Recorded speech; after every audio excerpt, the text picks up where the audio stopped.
Evening, everyone, or day, or whatever time of day it is for you. Football o'clock. It is. I haven't got you. We've already seen some comments in the chat. Have you? Oh no, I haven't got you on camera, by the way, Byron. You're a black screen for me, so. My video's on, and I'll restart it. Hope everyone's doing well. Any different? Yeah, sorted. It was just a grey square, so everyone wouldn't have seen your beautiful face. So okay, we're live, everyone.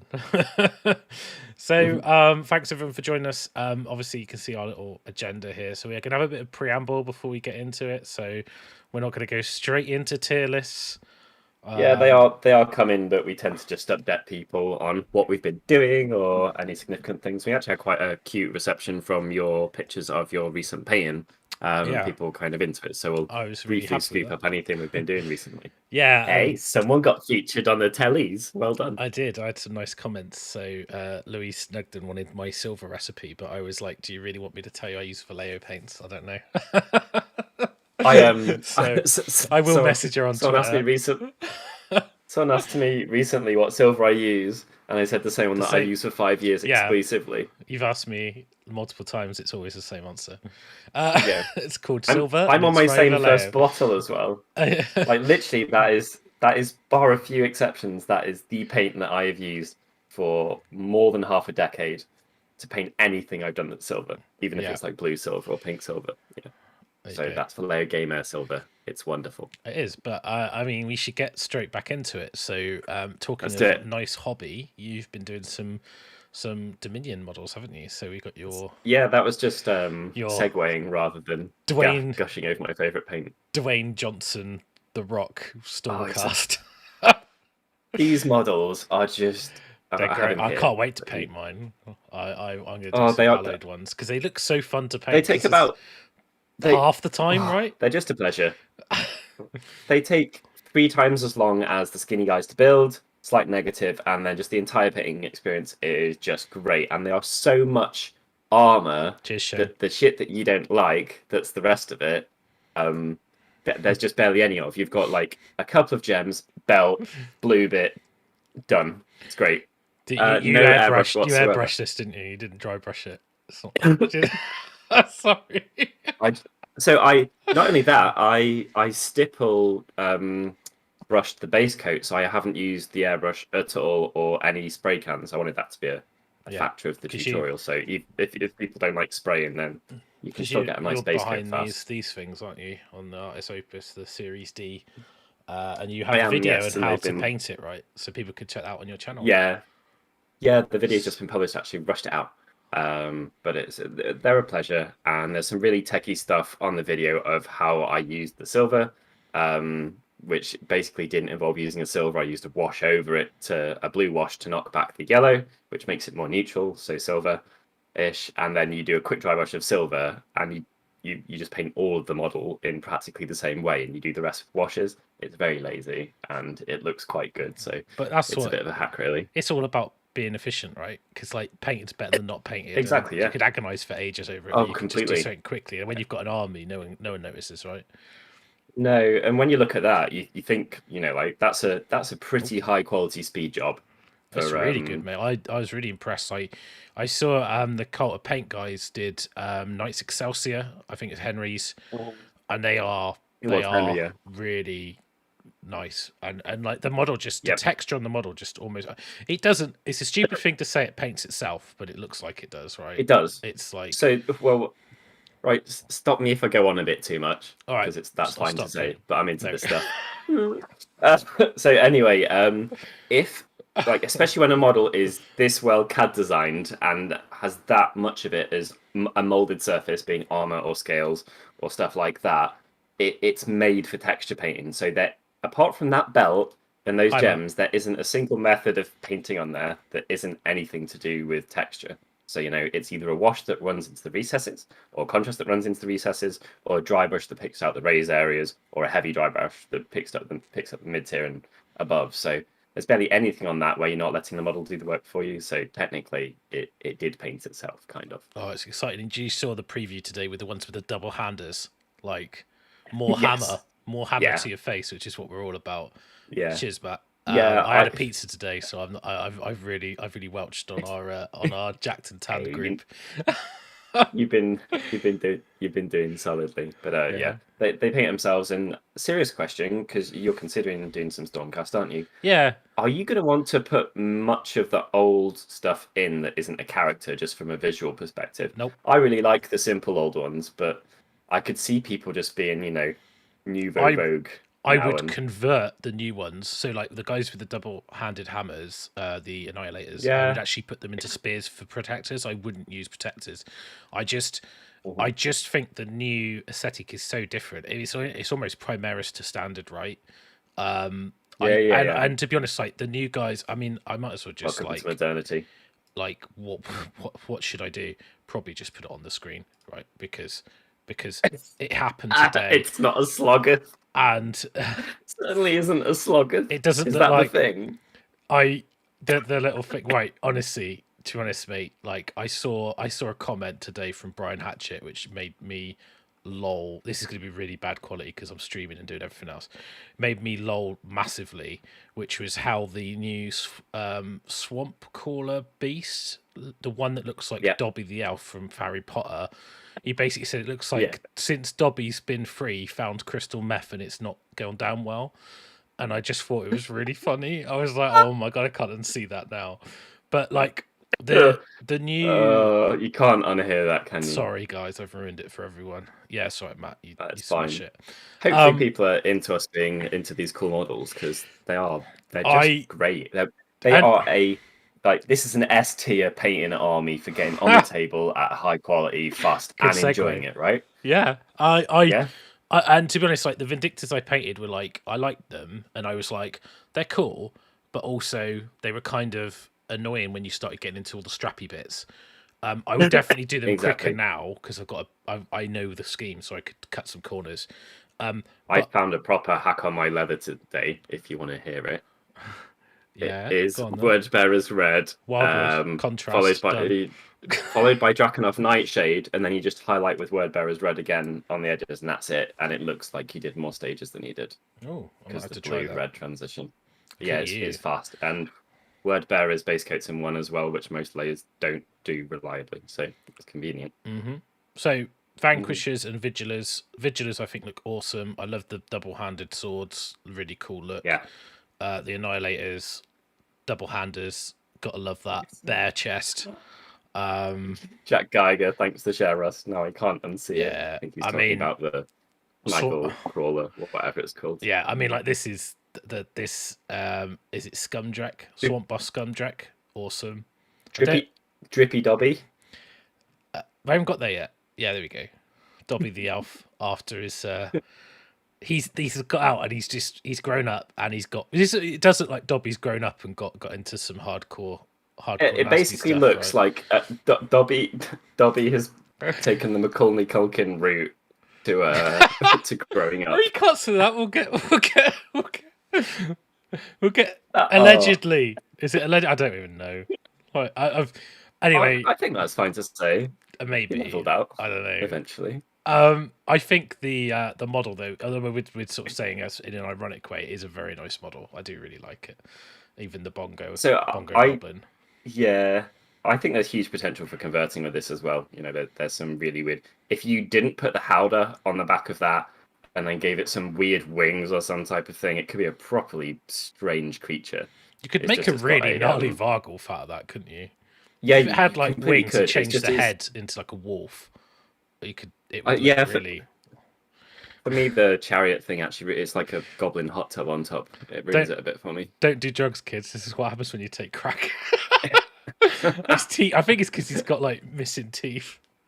What do you think of the goofiness of the chariot? Seriously though, because I'm really down with the hanging, swinging back stuff and the utility bits, but the front bit of it looks too much like a garden hot tub. I like it. Right? I mean, really, a grot hot tub. Why not? It's not dynamic. Okay. I think it just doesn't fit with the rest of the model. The rest of the model looks like lurking and evil, and that looks like jolly and lolly. So I can't unsee the hot tub. Put something grim on top of that. What, like an orc in a hot tub? You could literally turn it into a hot tub. You could put an ogre in it. It could be your new. You could put an ogre in it. Wouldn't it be really no, cool for your what's the guy's slaughter priest? This is the guy who drags the cauldron. Just have a have a gimpy troll with a hot tub with an ogre in it. Yeah, oh dear. So if you wanted to do something cool with that, I would take an Arachnarok, chop its legs off, put them facing upwards like they're a shrine, and put the spider shaman in it. Because that would, it looks like it should be, like something for rituals or not have two little jolly goofy heaps on top. Anyway. I like it. Gut rippers. Yeah. Great. Love it. Bolt boys. Love it. Love the banner. It's cool. That's it. That's it. That's all we're doing preview. You can go read it yourself. Warhammer Online. You can also go. Oh, that's why it was being so. You can watch the playback video on Twitch and stuff, and you can subscribe and all that kind of stuff. Anyway, so we talked about the preview.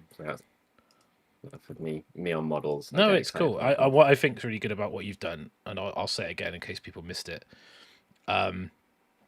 Because you've knocked the mid tones back into the blue spectrum to get silver, and the top tone's still silver, and the recess shade on your gold is dark anyway, it just looks like you've painted it silver, but you haven't, which I think is really cool. It's really clever. It does feel like magic, doesn't it? Yeah.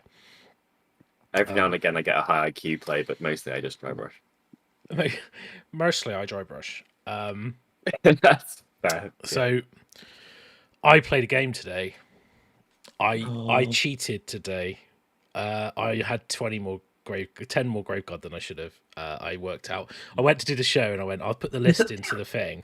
Why is it more expensive than what I played? And I was like, it's because I was cheating. I wasn't cheating. I was just, I got excited when I was adding up and I missed a unit off. Straight in there, would it make that much of a difference? Because you don't get massive regiment discounts now or stuff. You just have less. No, it literally made no difference to the unit that never. Really so you didn't alter your list aside from dropping the 30 to took 20. It 20. Yeah. So, cool.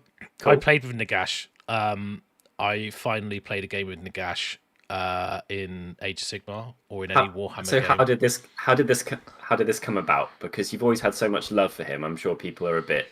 Like it's strange to them to hear that you've never played him.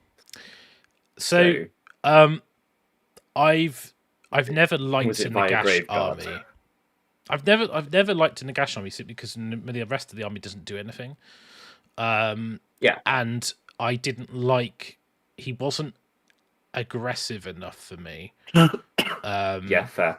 Or defensible enough if you're being aggressive didn't pay off. And I just always feels bad when you spend 800 points, but right? Because of what 900, almost 1,000. Cool. Nagash is all. That's right, because I know Matt's been having fun with his Nagash today. He's been smashing people. So I decided that what I would do. That's in OBR though, in Petrifex.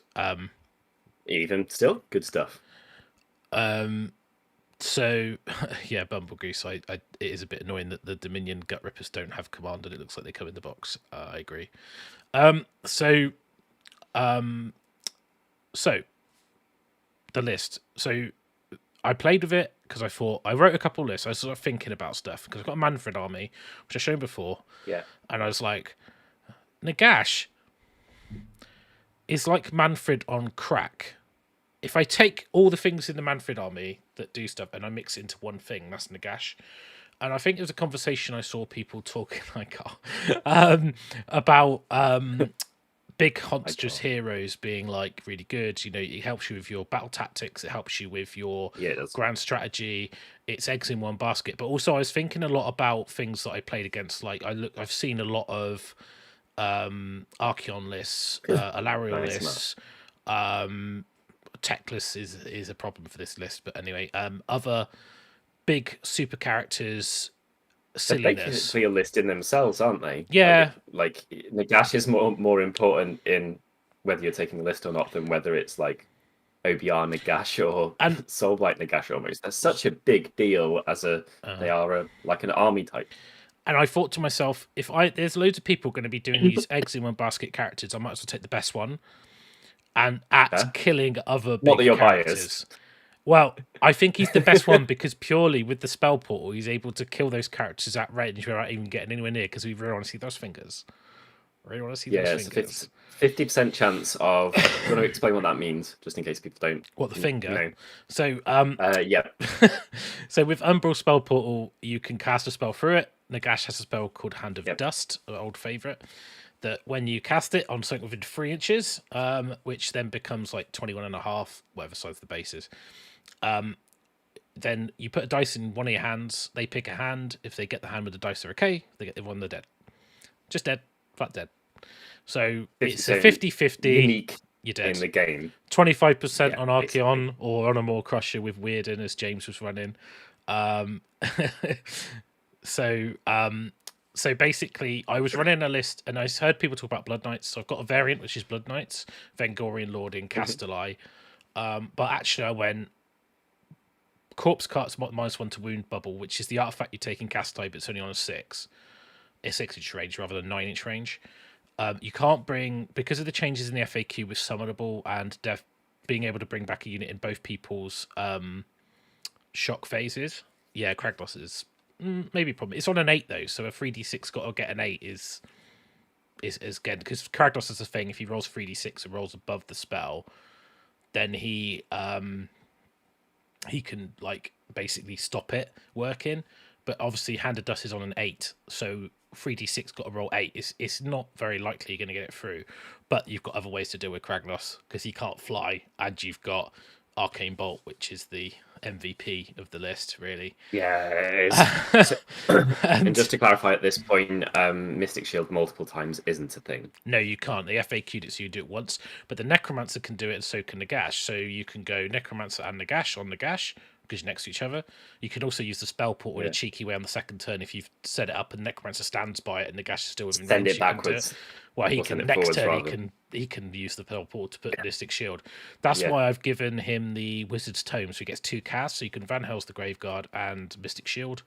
Also, you can take. Have you been enjoying nerding out on this list for us? Yeah, a little bit. Yeah, the White King. This is sick. This is really good. Unholy Impetus. So if he goes in and kills a model on a charge, then all the Death Rattle units are out, summonable units around and get an extra attack. So he's like a baby Manfred.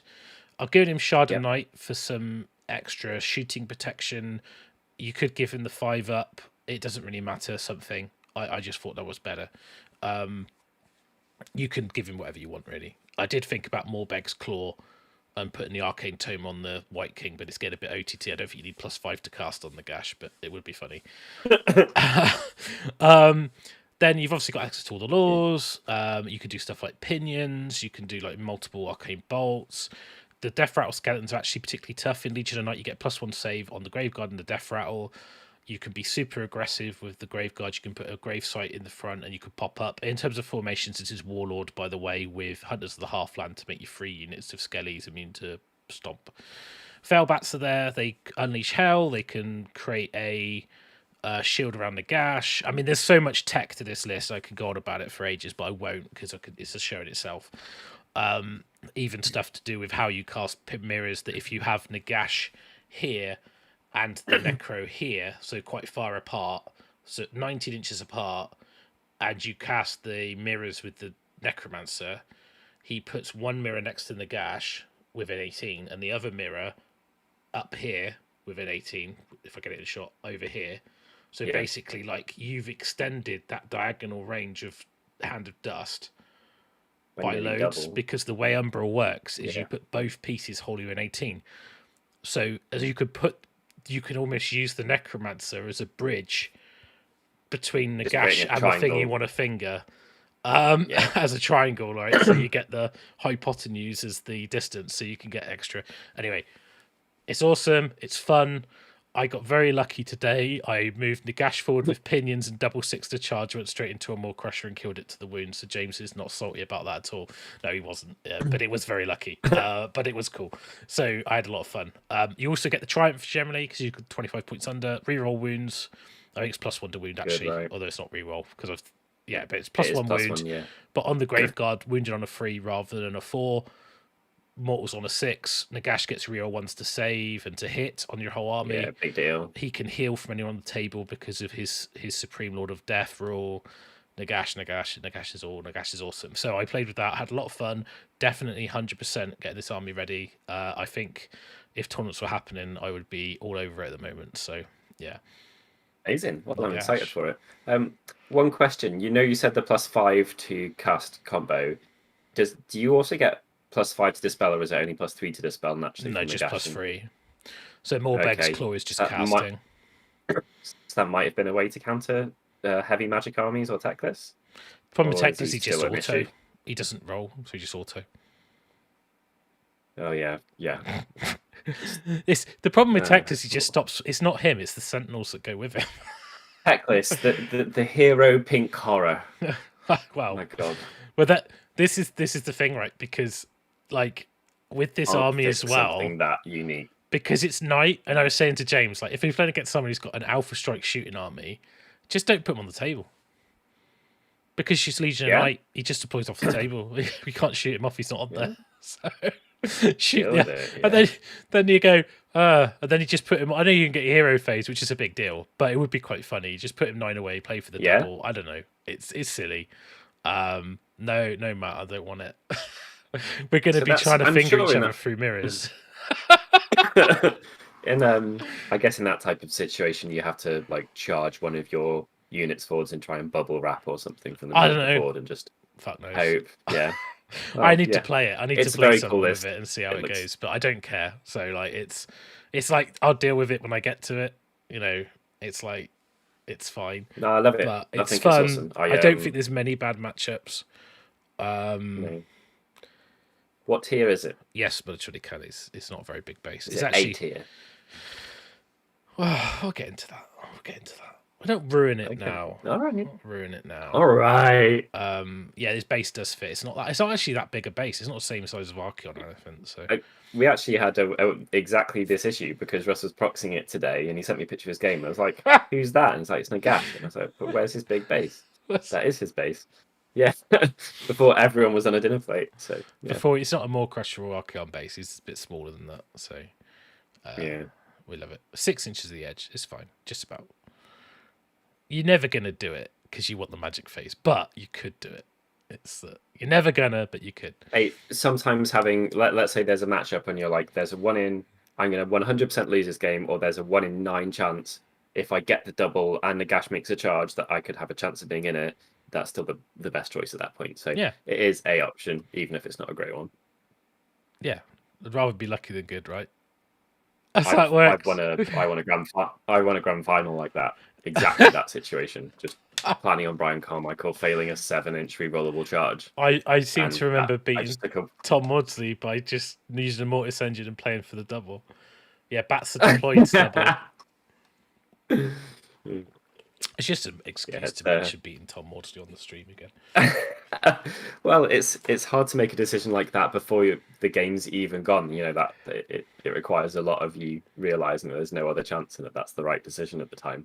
I remember doing it against Brian, and he looked at me like I was mad. I was like, well, if you make it in, you make it in. I think it was like 15 Slaanesh Chaos Knights attacking twice at +2 to charge. So I couldn't screen my Order army. And if he came in, he just wiped me out because he'd kill the screen and then kill me.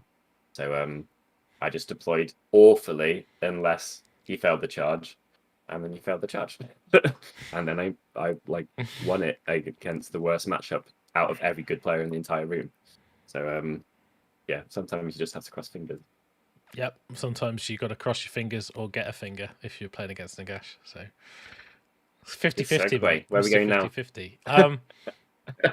Should we start with what the topic? It's probably a good idea to get on topic. We're a little bit early, actually. Yeah. 3 minutes. We'll wait. Yeah. BRB. No, I'm kidding. Well, we'd like to encourage people's thoughts about this stuff because we've been talking about this a bit. And if you think there's a particular reason that we should be, voting something upwards or downwards, or we need to not forget, the versatility of eels, whatever it is, then do chime in the chat. And I'm sure that there'll be other subjects like this we can cover in the future, like if you wanted us to tier the big boss list, the Alariel list, the Nagash list, or stuff like that. So if people are into this, we can give it some more time. These are my fun bats. I put them in little baggies because I cut them out and I didn't get around to building them. I was like, I put them in baggies. It's like I've been doing it's like I'm doing backstreet dealing. I'm like, anyone to buy a Felbat? Bobby does, not mate. For sale, not for sale. If you hit me up. Felbat's out the back of the venue. Let's get serious. Felbats are good, guys. Felbats are one of those units that looks awful until you see what you can do on a table with them, and they're awesome. 14 Just like Death Rattle Skeletons. Death Rattle Skeletons, man. They're legit. They're legit tanky. People don't singing realize. Their praises. Oh, since day one. Yeah. People people don't measure the grind when they read a war scroll. 10 of them got charged by 3 Gore Grunters and 10 Savage Orcs. So obviously we're talking about peak combat units charging another peak combat unit. They were in Big War with +1 hit and +1 wound, and they survived. I lost 1. And then they come back from the gash. Wow. Well, I lost more than 1, but at the end it was 1. But they got back up again. Yeah, exactly. Chumba Wumbered it, mate. Because they can grind. It's always been the same. Always been Skeleton Warriors in a 10. All right, let's jump in. Explain why we're doing this. What's the point in it? Well, because we like to have our soapbox and talk about our own opinions, right? So it's now we're going to try and be mega balanced on this, which is why we want the input. It's a useful thing to know, right? If we're saying something is a lower tier, by the way, we are not in any way, shape, or form saying do not take that. I think it's just helpful to know what may not be a strength of your army, because then you're going to be much more equipped to, counter it. For example, if I'm playing in Slaanesh, one of my strengths is not resilience. Therefore, even if it feels weird, maybe me allying in some 10 Chaos Knights for Slaanesh may sound weird as hell, but it might be a really good idea. So hopefully this will help with people. Disclaimer, this is our opinion based on no factual evidence other than our opinion and our experience. This list is not to tell you, play this, don't play that. This is a bit of a fun exercise to have a conversation around competitive play meta in the context of the General's Handbook, Battle Pack, and the new edition of Age of Sigmar. So it's not saying this is 100% right, but we'll get things wrong. It's not saying don't play this because it's B and you should play A. And it's not about saying don't play these armies, they're garbage, or this is better than that. Yep. It's a way of having a conversation, explaining why we think things are good or where they sit and where things are going to go. And in order to do a tier list properly, you really need to define what the tiers mean. So that's what we're doing. Good segue. Start. Wow. It's like we've done this before. No, we haven't. So Russ is very eloquently saying, like, guys, if you don't like an attempt at reasonable, balanced discussion and you like being an arse, just go away. Otherwise, join in and give us a load of stuff to help us if you think that what we're arguing for is wrong. And if you're watching it back and you've got an opinion, you really, exactly, just find the clickbait. Hit that like button. Hit the like and subscribe. Support us on that. If you disagree, want to talk about it, talk in the comments, talk in the chat. That's what it's about. It's all about it. Yeah, do have a chat. And I think if what you're saying is correct, it's going to get voted up to the top. And some people may look at this stuff and it may be read by some people at some point in the future and seen as a useful resource. So let's see. Only if you agree with me. Okay. I'll stop. So Nagash is the best. Yes, Nagash right, is let's all. go. No, he's C tier, mate. He's C tier. Don't need to increase the points. Nothing. I know what will happen. I'll put him up to 1005, so I can't even play him. No. So S tier. Okay. So the way we've Painbringer treatment. So, you can still use them. They're legal. That's not. I wouldn't recommend it, but it's legal. This bottle's for my tears when we get to Slaanesh. yeah. Oh, Tom, you can stay. We tolerate your flaming. It's constructive. So, S tier, little to no weakness. Able to compete against the vast majority of armies with no or barely any bad matchups. Enough choice of units, variety, and customization to be able to adapt to the meta. Extreme synergy and or power. Level of units, hardcore unique abilities. So Marathi would be a prime example of a hardcore unique ability. Few, almost no restrictions in list creation, and what we mean by that is battle line ifs, can't double reinforce. You don't care about the sort of the generic caps, and you can get pretty much everything you want because you have ultra efficient points. Everything you want in your army. Battle line as well in that. very importantly. And they're normally forgiving of bad play, or you're not punished for making mistakes. So, example of that would be a half-guard berserker blob sat on an objective. You don't really need to play very well to move it 5 inches and then stay there for the whole game. As an example. The only thing you have to do, the hardest bit of that is looking at yourself. Points, right? The hardest bit of that is looking at yourself in the mirror and living with yourself every day. Or these if extreme opinions. That I lucked my way through making a charge because you got excited when you got the extra move rune, and then having a dragon ruin your day. I just want to play the people you play. Never leave the blob. Sounds like never leave the blob. Oh no! He knew the moment he'd done it. He looked up and he was like, "Whoops, whoopee."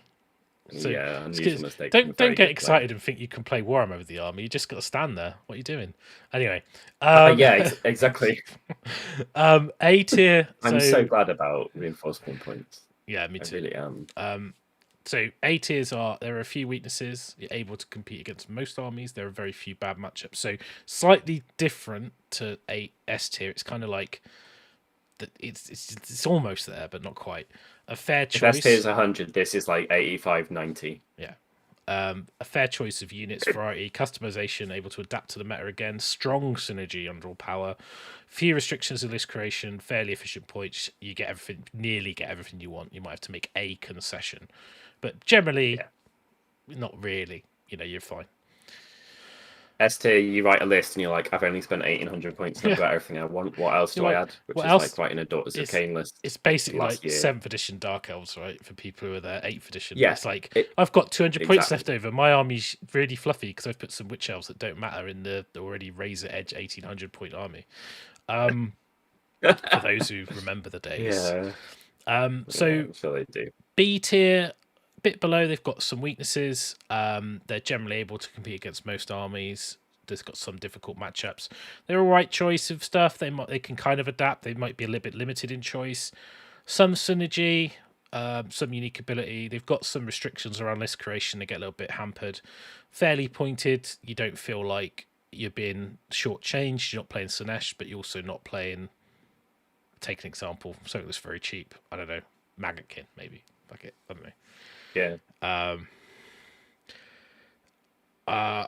Yeah, Nicholas, that's an interesting. We'll get onto Obia. We're going to do all the factions, so we'll get our opinion, our hot takes on every faction.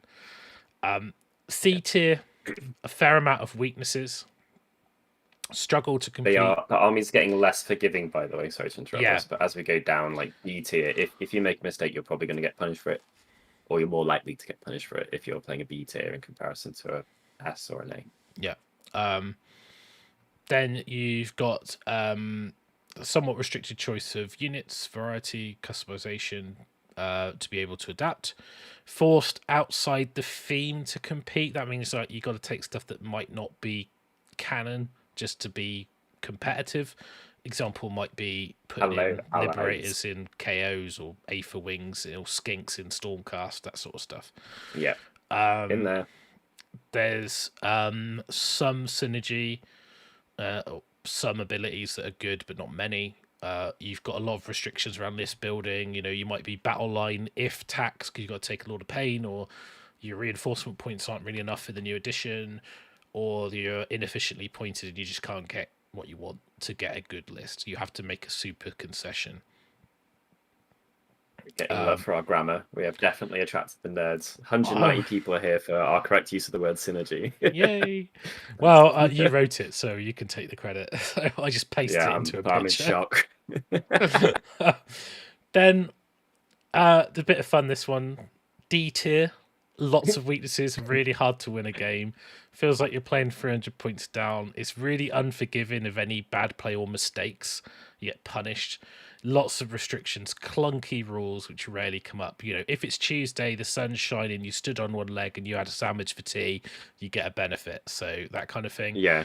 And then E tier is Warhammer Legend tier, and we mean that basically nothing current is really here because no book is designed to be this tier. So we have it on the chart, but nothing's going to be there at the end. It's definitely not there. Now, Yeah. Unless they were very cheap, Diego, or particularly benefited from the edition. Everything's changed. Up for debate. Let's go. Everything is change. So Tzeentch love it, right? Yeah. So, okay. So, early for that. Love the tiers. Early for that. All the grammar. Right. All they put their kids to bed after the football. Yeah. So, let's talk about this. Okay, so this website is Listbot. If you don't know, it's takes all the results and sort of chunks them, gives you stats. So JP is the mastermind behind this. So shout out to JP. He's been on other shows to talk about it and what it does. Now, this is obviously results focused. So this is retrospective. So one of the things to think about with this is that it's defined by actions of players. So when you have a meta, the meta is defined by what people do. So if you follow the results, you are behind what we call the meta curve. So if you look at this and you go, I'm getting a Legion of Grief army, the meta's changed. You're already not. You're already behind the curve. And this is AOS 2, obviously, because 3's come out today. There's been no events. So it's from all over the world, where your country may have its own different version of it. So. And you might have different people you play against. You might have different matchups. The scenarios might be different. You might have painting points. Who knows? But Legion of Grief, Idoneth Deepkin, Seraphon, S tier, A tier, KO, nothing else in A. I'm not saying I agree with this. I'm just saying it's a snapshot. Daughters, Fyreslayers, Disciples, Maggotkin, Hedonites, Ossiarch, Lumineth, Ogors, Slaves, and Blades in B. SOBs, Flesh, Eaters, Grand Host in the Gash, Big Wasp, Cities, Beasts, and Ironjaws, and then Orruk, Stormcast, Nighthaunt, Gloomspite, Bonesplitters, Skaven, and Sylvaneth. So, that's if you want to take this version of tiers, that's where stuff is. So, there you go. But, just say one thing that flavors this. If an army hasn't had a recent release or doesn't have particularly cool models, it has an initial spike and then it kind of fades out from being, the hot new thing. And the only people left playing it are the people who've been playing Skaven for 20 years or whatever it is, and it's their army. So, do bear in mind that the more recently something's had a release, often you'll see a correlation with stuff going upwards. And the further back something has had a significant amount of releases or a book or a revival, that's why you may see some stuff drifting downwards as well. Just have to bear in mind it's human nature to want the next new shiny thing, and then newer models are awesome. An army that's popular but doesn't actually get played by very good players will also have a lower. So it's you have to take it with a pinch of salt, and that's what I'm saying. There'll be plenty of salt. New players more than others. On the comments, there'll be plenty of salt. Yeah, there will. So Stormcast is an army that encourages new players because they are the poster boys, just like Ultramarines. So you have more people who are of a newer quality playing them. As an example of that. Okay. We're over 200. We're into the meta prediction chart. So you can see this very nice chart that I have here. You can see that all the armies I can't see it yet. Are into the E tier. So nothing's going to be here. So all these squares, they're going to be moved, and we're going to go, where are we going? And I will save this afterwards. So I guess it's, where do we want to start? I mean, I don't really want to do them in alphabetical order. That's very boring, isn't it? So what do you think? Should we let people pick the first one? Or should we pick the first one, though? Right, let's talk about, so there's some chat about Skaven. Yeah. So, if we look at Listbot... you've already picked a hard one, Russ. There's no easy choices. So they're they're D tier. So if it was Listbot, it'd be it, right? Bullshit. I reckon they're about there. I don't know how you feel about it, but you've got some really cool stuff in this edition with Skaven. You've got Warp Fire Projectors, Unleash Hell. Kragnos has given you hidden weapons teams. I know the reinforcement point hurts things like Pestilence armies, but I think Skyer, Storm Fiends, particularly strong. I think Fanqual is a hidden gem, being a monstrous hero. Yeah, he is. Having Warp Fire Projectors. They have enough different character, which I love Skaven from a fluff perspective from this also in terms of rules versus fluff. They have enough character in the different parts of Skaven that you can do an army which fits with that, which is also good in its own way as well. So there's a lot of variety within the book. Like the book's too big; it's a bloody nightmare. There's tons of stuff in it. So with B tier, you've got some weaknesses. So obviously they've got low bravery. Yeah. They've got some issues around their reinforcement points. They've got some restrictions. They've got quite good synergy. I'd say they've got better synergy than a lot of things. I think they're fairly pointed. You know, so I think they're I think they're a B. Well, I don't know.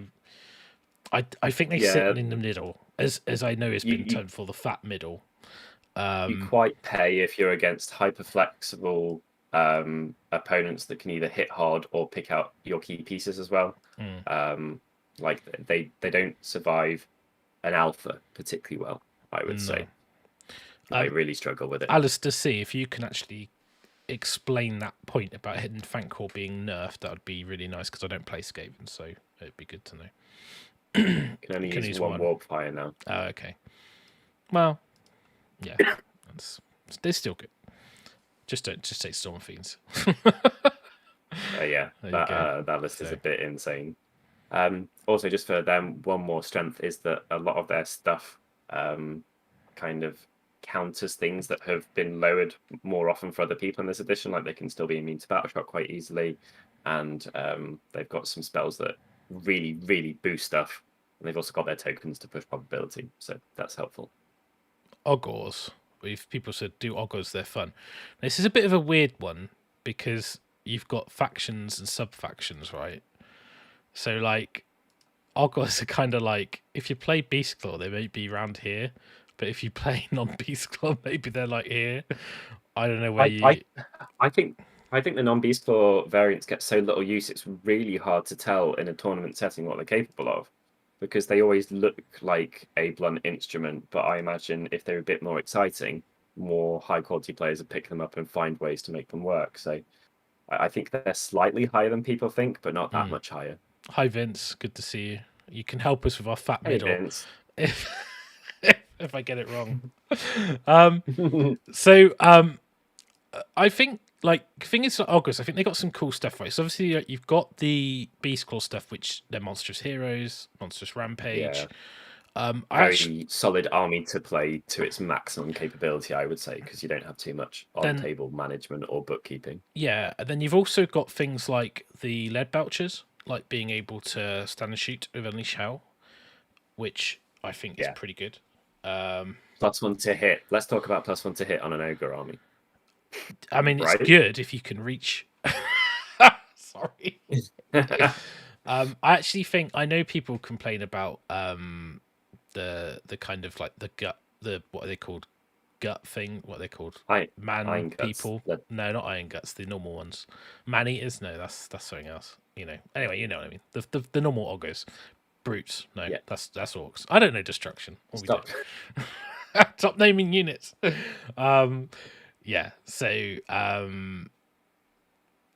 and well, Vince, they could be higher. It's an army I don't play, but like we say with our tier, I don't know if you missed what we said, but they compete against most armies, have a few difficult matchups. So for us, B tier isn't probably the same as what B tier is for most people. It doesn't mean they might be like that. You know, we don't know. Time will tell. You know, they might be between A and B. Let's put them up for Vince. If Vince thinks they're better, so let's put them there. Gluttons. There we go. Thank you very much. I knew it was a word I was looking for. So I think we're super happy for people's input on this. Like, we're not doing this because we've got iron-shod opinions and we don't want to listen to. I'll be a little bit more vocal with armies I play. So Ogor Mawtribes. I think if we put them in B, I think that's fairly okay. At the top of B, I would say, or the bottom of. Oh, we're gonna start getting like swiggles. What, for ogres? No, not all.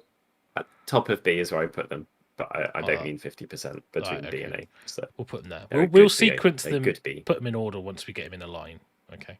Sure. Yeah. B plus. So we'll put Skaven down a little bit so we can see A. Cool. I love the nature of that Khorne comment. It's so appropriate. Just caps lock for life. I think he's probably referring to me like garrisoning in the blood secretor in the actual the scenery piece, because it's garrisonable now, so he gets a better save. It was in my Khorne article. Yeah, it is good. Should we? I saw someone called Nighthaunt. Lumineth early. Shane, I think, was the first one in. Well, yeah, let's jump a Lumineth because they're bloody good. So let's put something around the top. Where do we feel they are? So they have I have to find a billion variations of lists. It's right. I'll talk while you find them. They have a billion variations of lists. They have a lot of very efficiently pointed units. Their battle line is extremely good and varied. They could double a move of practically anything. They've got the best spellcaster in the game. Their shooting is some of the most reliable in the game and the most flexible from long range. They can easily fit in 1-drops. They've got good, cheap characters who are really helpful for battalions. They have a resilient option. I've not found many minuses yet, have I? No, I reckon they're S, because if we look at our criteria for S, and we said little to no weakness, able to compete, well, they've got such a wide variety of decent units. So they've got enough choice, able to adapt to the meta. They've got lots of synergy, lots of unique abilities. You know, they've got access to like unit wizards. You've got like Teclis is so unique. You've got the Lore Master, which, let's be honest, is just broken. They do well at grand strategy. They're called grand strategies, aren't they? They don't care about. They've got Sentinels, which is the best, most underpointed shooting in the game, hands down, just ridiculous, and their battle line. So you've got I know there's people who play Lumineth go, no, they're not that good. Honestly, shut up. No, it's my opinion. It's my soapbox. Yeah, if you've got a valid opinion, I'll listen. What are they not amazing at? I'm not saying they don't deserve to be in S, but what things do they struggle with? They have a resilient unit or units, but as a whole, they're not resilient, I guess. But are they? I mean, like Venari Spearmen is still strong. I mean, you got Shining Company. Yeah. They're cheap. Their battle line, they make other units battle line. Dawn Riders are good. They've got no. You can't even get hold of Sephiroth. Yeah. I mean, Avalon's got an AoE -1 to hit bubble. I mean, let's be honest. Like, you can build a Lumineth army to deal with any other list in the game, and what you've got to remember, they've got weaker, but everything's got weaker. But I don't think they've got weak. If you've got to put someone at the top, I think they're there. Yeah, I would agree. So I think anything that is their weakness is like within their weakness is just it's an A tier weakness. Let's say the resilience is A tier, but that's still really bloody high. And so much of the rest of their spectrum of pluses is at the very maximum top. Like those archers and Teclis, and they have you can take multiple lore masters as well. They're amazing at scenario stuff. Yeah, they're just tip top. I think Jack has a good point. He said the biggest weakness you need to spec into your shit, basically. I know that's not what you said, but that's what you meant. Yeah. But I think so, Nicholas, as well, if you don't want to play Venari, but I think it depends on the meta that you're in, right? So I generally think they are... If you're in a combat grind meta, you could just turn up with a really crazy basher list. Yeah. And like I say, for our definitional S tier is... They're pretty good. You might be able to lower them slightly, but I don't think there's much more in it. So, yeah, I'd say so. They can do different theme lists that fit within their book's theme perfectly, and they're either super magic-y or super like Smoke in the Windy or super resilient. So they even are S tier for fluff in comparison to rules. And for people who don't, who like, it doesn't mean that you can't write lists that aren't like really, really good. Because you could write a weaker list because you've made some decisions on you want to play Blade Masters and you like the Bolt Throwers or whatever. Doesn't mean the book's not up there, because there are the options to do it. And the book lets you do whatever you like and it'll carry it through. Disagree with the fact you have to play Teclis to be S tier. I think it's just my opinion. I think if you're a good player, it doesn't matter. hello, 3 Lawmasters. That's a different way to win most of your games. Yeah, they're just so flexible, right? There's so much you can do with a book. It's a great book, and that's why it's S-tier, because you've got lots of choices. I think the only thing about them is they're meant to be elite, and they're probably a little bit undercosted, which is why I put them in S. As soon as they get adjusted, I'd put them down to A. There you go. Yeah. It's opinion. Also, they are E tier for assembly and tassels. I would love to Warhammer Legends them. That's a good idea. There you go. So lots of debate, lots of opinions. It's great. Nighthaunt needs to be one that a lot of people are shouting about now. I feel like Nighthaunt got some really good battalions that helped counter their weaknesses, and then they were taken away. But within literally 2 weeks.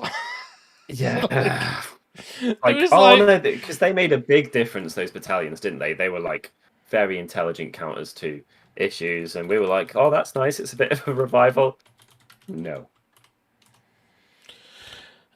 John Penn, you go to Listbot, there's a meta, state of the meta, so you can check that. I think Nighthaunt are honestly they're very low. Like, I think they're between C and D. I put them like 3/4 in C generally. Because, like, they're, let's be honest, right? The units, they've got a lot of the units that do the same thing. They don't really have access to monsters. They've kind of got worse in OS3. Some of their strength was larger units of very cheap shit, and you can't take as many. All-out defense does nothing for them. Everyone else, so basically, Ethereal's gone down in stock, right? Everyone else got a buff. Yeah, no, that's a very, very good point. You know, Mystic Shield used to be reroll 1s. It's now +1. That doesn't do anything. You've been nerfed because the Soulblight book's been changed, and the Vampire Ally doesn't work anymore for healing. Yeah, I'm gonna put them in D. I own a D tier. I think I honestly think they struggle. Agreed. I think they've been weak already. They got worse. If you're going to make them work, you are taking some really weird concessions. You deserve a medal, and you're doing something really creative. But I don't think you can write a on-theme Nighthaunt army that screams top 5 at a 100-player event. And even like technically, not that you ever saw him, but technically Kurdos's command steal has got worse as well, right? Because they've got more command points, so it does less of an impact. Very limited. They don't have that many units as well. But they all do the same thing, right? They're all like a the number of their thing. units and the variants in there. They are all ethereal, and they do some stuff. And the fact that the magic meta's heavier means their magic is important and less likely to go off. They just don't have monstrous heroes, right? There's more mortal wounds flying around as well. No, exactly. And that's the thing they didn't want. What are they going to do against like Archeon, the Gash, Solar? I mean, what are they going to do? Lose, right? What are they going to do against horrors? 20 pink horrors? What is anyone going to do about pink horrors other than like sweep them into the bin when the opponent's not looking? Oh yeah, don't do that. That war scroll is like that. That's like S++ tier. Well, should we just do it? Should we just do it? Yeah, let's rock on. Okay, so right. I have to make a separate announcement for this, guys. Fate dice ignore probability entirely. That is a huge part of Warhammer. Regardless of whether stuff has got more expensive or isn't as much of a bargain, that is so unbelievably strong as a force multiplier. It has to play a huge part in the grade of this book. Even if people aren't winning with it, you can still ignore probability, which is you can force a 1 in 6 chance. So yeah, just wanted to make sure people are aware of that. Jen can win games with Nighthaunt, so they're C. Yeah, let's put them between. I agree. All right, I'm being harsh, but it's because I'm upset because I care about them. So yeah. So we'll get okay. Yeah. Someone's asked what happened with horrors. Do you want to take this one? They were invented. So yeah, I think a long war scroll needs rewriting. The problem is they just benefit from too much stuff by accident. I blame Silver Tower. But I just blame Silver Tower. They come up with an idea about horrors splitting, which has always been in the game. Then they invented a new type of horror called a brimstone horror that splits from a blue horror. So then there's splitting on splitting. I remember back in the day, and there was diagrams of how blue horrors go into pink horror units and how they split. They've never got it really right in a way that goes nicely. They're stuck in this loop of we've got this law that says they should split. we can't write a rule for them because they're so different to everything in the game. They break all the rules. And if you go to their scroll on the app, it's like 3 screens of scrolling long, which is nothing like that exists. That is Battleline. That is also a wizard. So Leon, the reason, my God, how much do they benefit from stand and shoot? I know. Yeah, sorry. The reason that plus one save doesn't help Nighthaunt is because you ignore positive and negatives modifiers. Yeah, blues don't split into pinks. No, pinks split into blues, and blues split into brims. But you can kind of rally and then put pinks in the unit from dead blues. Does that make sense? Does that count? That is one war scroll. And we're not even talking about Kairos, Archeon. I mean, the reason is basically Kairos, Archeon, Zit Horror, those sort of lists, the shooting they've got. Access to Be'lakor as an ally as well, and stuff like that, you know. Right? Be'lakor's a thing. Like Chaos, you can... Yeah. Chaos has some very good allies. Really open. Yeah. No, they don't split on Battleshock, but they don't care because they just shoot your one and get D6 back, right? So it's fine. How many? The other thing to back them up is maths. How many wounds do you get in 50 unit of 10 pink 60. Okay, yes. So you get 60 wounds. What is the cheapest 50. You can get 10 wounds for in Warhammer? I don't know. I got 85, it's 70. It's like zombies, yeah. Okay, so you do the maths there, right? Just on their wounds, if they had no further rules, they would be, you know, twice as cheap as any other wound in the game, and then they've got a load of amazing rules. So they're banners or help. Honestly, like the amount of chat about horrors that I've seen, I don't even know how they work anymore, and I haven't looked at their FAQ since it's been released. So I've just heard stories of other people playing against them going, "Oh my God, I want to kill myself." Ali and Stand and Shoot are incredible. They benefited Unleash Hell on them coincidentally from a couple of things in AOS 3 as well that's upscaled them. So the ability to stand and shoot when you've got, you know, a lot of average shooting is really good. And I love it, Gladen. Lean into that. Don't complain about Marathi. People play with horrors. At least I don't have those. Oh, we'll get to Marathi. So, no, I mean, when we say S tier, like that doesn't mean they're unbeatable. It just means they're solid, right? And one of the pluses, it means you can take a weird list as well and still compete, which is a huge plus. The books being that strong, and obviously take some left field weird stuff. And they've got like one of the few Chaos armies that's got good shooting. It's got reliability in their fate dice. There's lots of synergy and things. I mean, it's just strong. Yeah. What do we do next? Should we pick a crappy one from Chaos? Oh, that's easy. Counter the strong one from Chaos. That one. Beast of Chaos. I'm just going to put him in D. So you could take this one. So yeah, they are C or D. D. No, they're D. Come on. They are restrictive. They're restrictive in building. They're big. They may as well have no army rules. You know, their summoning is extremely slow.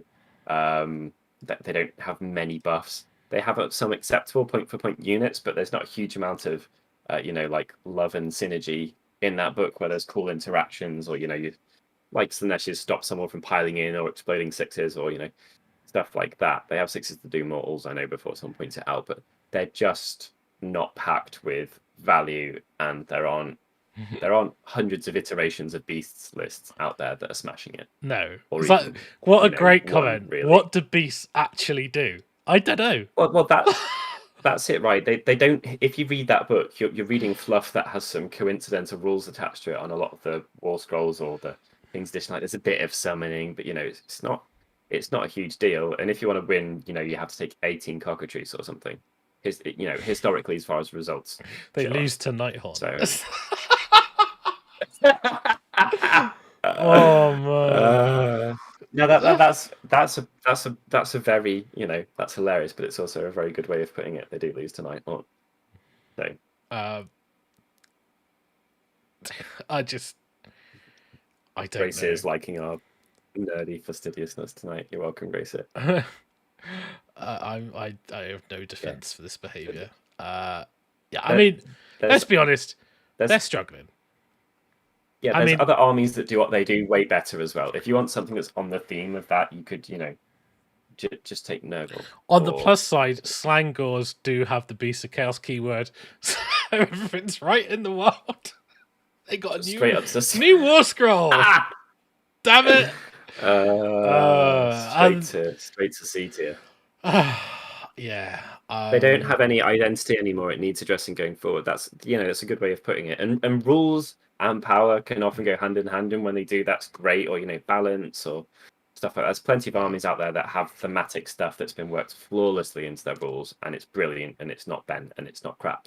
So it is possible to do. It's just hard work. And don't forget that they did win the UK Masters, and I did lose to them in the last round, so they can't be that bad. But then that was before they fixed Enlightened. They've suffered from triple hits as well, which is when something has its points adjusted up, its rules adjusted to be weaker, and then something defined in the game to make it even weaker again, which is like what happened to the Stonehorn when Battle Brew got pooped and its rules got changed and its points got cut. You need one of those. Triple hit, yeah. You don't need three of them. It's it's misorganized, really. With the setting in help the beast much, no. They do have access to a lot of monsters, but they've got so many fragile ones. But they give up victory points away as many points. This is another point. It's like Grey Series. It's just really sad to be able to say it does the opposite. Because their monsters are all fight, no. I mean, if Kragnos was a Beast of Chaos model, you'd be happy, right? I mean, he looks like a Centaur, but he ain't one. I mean, that's generally true though. If they had someone like that, it'd make a huge difference to them as an army, because they do have cheap crap units and fairly fast stuff. So if you were to drop a 800-point lump in there that fought like he does, and like resisted spells or something to make him thematical, like a massive Cygor, that would be really good and would make a huge difference. You'd see him in every list, but it would still give them more of a chance. One thing I need to say about Beasts of Chaos, and one thing they've got stronger in this edition, and that is you can put them in proper Chaos armies for filling the hole. So Slaanesh love the Beasts of Chaos book. They are, and other armies. Historically, we've spoken about Tzeentch. They were using allied skirmishing pre-game move shooting like units for ages. They're a really good allies pool. They're not a really good book. The Gotatron, I really want a Gotion. Gotion? Yeah, I want a Gotion. We'll see. Yeah. They need it. They need some love. They're there. We know they're there. They need some love. We can but don't go out and love a beast, because that's illegal. So I've been told we should do some destruction. So okay, then. Which destruction? Well, we haven't many to choose from. So we've learn, train, play. Go back and listen to that section. It's the first thing I covered when we started speaking about them. So Gloomspite, Orruks, Sons of Behemat, and we've done Ogres already, haven't we? So what do you want to do? Gloomspite? We doing that? We can do Gloomspite. Yeah. Right, I'll caveat this. I've little to no interest in them, because I've seen people play an army that sits in a big blob and has lots of negatives. So I do not know much about them, other than when I play them, they just lose, and I don't really like them. So I think you have to play them extremely well. They're quite unforgiving. When they start dying, they kind of they look like they're holding on fairly well until some point, and then the army just starts disintegrating. They don't have anything they do especially well more than other people. There's better casters out there. There's better melee out there. There's better resilience out there. There's better crap out there. Horrors. They're not the top of any one aspect of the game or even close to it. They do have cool options. They've got fairly good allies. But I think they're quite you got to be playing them really, really well, I think, to do well with them. I'm sorry, Liam. You have to use your beasts with others who don't play. They don't work on their own. Gloomspite Gitz, right? I've heard a few. I'll bow to Donal, who I know loves them. I do like. I call them Night Goblins, Moonclan Grots. They are were the first models I bought when I was a kid. I love them. Like in terms of aesthetically, they do collapse quick check. I love them. However, amazing. They have got worse. They've lost their formations. The reinforcement points do them over. They can't give themselves plus to hit in multiple ways and stuff like that. Yeah, and then you can't stack negatives anymore. I'm just going to put them in D. I think they're D. Yeah. Like, disagree. If you disagree, cool. And that doesn't mean don't play Gitz. They're cool. If you like them, play them. It's not saying that. I think Squig armies are great. Lots of fun. They don't have an armored block or a load of things that are staple options to counter in that type of armor. I mean, even magical powerhouse. And let's not even talk about the Rogue Idol ally, right? I mean, that went away. Yeah, that went away and went up in points several times for no good reason as well. It's like, why is that no longer an ally? Yeah, real shame. Bring it back and it can actually benefit from being a monster, which would be nice. Right. No mortal wound output. Yeah. Okay, so next one. What are we gonna do? I'm enjoying this. Should we do Ossiarch? Okay. Do you wanna? Yeah, I was gonna say, do you wanna pick a death one? So rock on. Right. So I reckon when they come out, they were like here, right? So they were like A and S mid there because people didn't know what to do. They're really good. And a few things come out in the meta at the time. Things that were hot, they just They just outclassed, didn't they? Right, they just outclassed. Yeah. So I think over time they've dropped probably about here. Yeah. I think now they're here. I think they're B tier. They're awful. They've lost a lot. I think they're still solid. At the bottom of. Yeah, they're at the bottom of B. But I mean, especially in the context of death, right? They've got really quite good shooting. I think units of 5 elite cav are one of the best things in Age of Sigmar 3, and they've got so much flexibility in what they can do to those the Death Riders. Solid characters, solid debuffing. They can have Nagash, and he's really quite good, and they work like he's as good in there as he is in Soulblight, I think, because he's got some real strong benefits there. Yeah. Yeah. I don't think they're very forgiving though. They are and they're not. Like, because you used to have a lot of decisions to make, but now you can't really make decisions because you don't have any command points to use. So it depends how you blob your men around, and once you blobby, it's fine. I do think they need play. I think they're about in the middle, right? They're solid. They've got bravery 10. They've got some shooting. They've got good combat. They've got some abilities. They've got Nagash, so immediately, if you take a Nagash list, you already got a good, strong thing that you can do. Are they A tier? No, I think they've got too many weaknesses. I think if you're going to take, and they might as well do it now, Soulblight are A easy. Yeah. Easy. Just one last thing for OBR as well. I think they benefit from the board shrinking quite a lot. And so like a lot. So do Graveguard Soulblight builds. So yeah. I'm maybe Soulblight might be S tier. They're really good. I think they are so good. I don't know if that's because I love them and I think of them favorably, and they suit my play, so I get probably more out of them. I think their weakness is like they are still their healing quite worried about low drop alphas. They also lost Arcan and some stuff like that. They don't have shooting, so you can't. I don't think you can put them in S tier because they just don't have shooting, right? So no, they don't have shooting, and low drop alphas will always be an issue for them. Yeah, and I think they've got they're definitely the best Death faction. Let's just put that out there. I mean, I play Death. Oh yeah. If I'm ranking Death, Soulblight Gravelords. I mean, I might as well do FAQ. I might as well do FAQ now. Like, yeah, we don't need to talk much about them, do we? They had. I mean, maybe not enough that I don't even have a thing for them. Is that right? I don't even have a thing for them. Did I miss them? Like, what's going on here? Yeah. Am I blind? Can I not even see them? Did I miss them completely? I'm squinting now. No, oh, there they are. I didn't think I missed them. There you go. They were hidden. Yeah. They were hidden behind those pesky Seraphon. These guys, The coherency rules, I think, hit them quite a bit from running things in 6s. Battle line ifs, not being able to spam command abilities multiple times. They were kind of like a wind it up for one turn-ish, or go really early turn one and cross fingers army, and then you just spat everything in the same go and you overwhelm someone in a wave. But if they can weather that wave, you often really suffer with FAQ. All about the bra. They've been shooting. They had an issue, right? So you go flesh eaters, you go cool. So Gristlegore, let's talk about Gristlegore.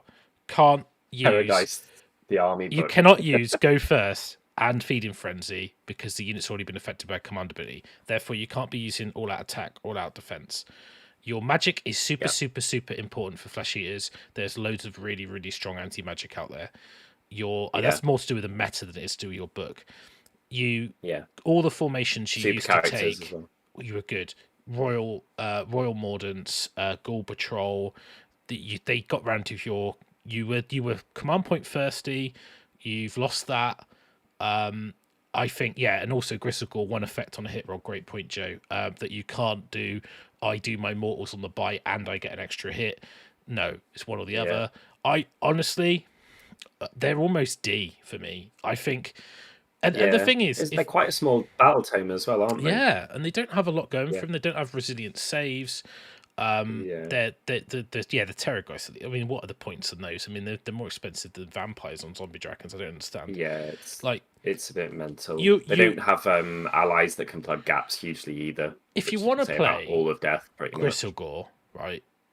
Play Avangori Soulblight. It's just better. Yeah. If you really want to use your ghouls, why don't you ally in an Archregent? You can still use his ability, right?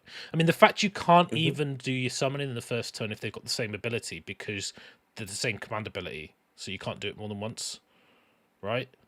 Yeah. No, it's hard, and they've always suffered hard from alphas, and they've had a load of weaknesses forever that they countered with their strengths. And now the strengths have got lower, and it's just making the weaknesses, all the more evident. What do you do against like a low drop shooting list? Just lose. Yeah, basically, or have to play your tits off and go get for lucky. Like a 1 in 5 odd. Yeah, exactly, exactly. Manage odds and cross fingers. So sad to say, but I basically, think many people would disagree on that one. Yeah, Corbin. Yeah, basically, Avangori is a better undead dragon army. Yeah, fair. Bretonnians struggling through an edition like always. Yeah, I love it. Very, very undead Bretonnians. I mean, the Teen Kings aren't even there unless you count the Ossiarchs, but that's fine. We're not going to split our Stormcast ranking. We're not doing sub factions. So, Stormcast obviously today it's been announced they're getting a new book. Has it really, Liam? That's interesting. Just sweet. a summoning. Feel free to copy and paste specific things if anyone's got a helpful point. I'll have to check that. I still don't think it changes where they sit, but But yeah, it's useful to know. It did seem like it was a kick in the teeth when they didn't need it. But they're still. It was like driving. It was twisting the knife, wasn't it? Yeah. So what's next then? We got plenty. To do some order. Yeah, probably need to do some order. Do you want to do Stormcast? They're getting a new book. Yeah. Right. So let's just put them where we think they are for now, which I think is at the top of B.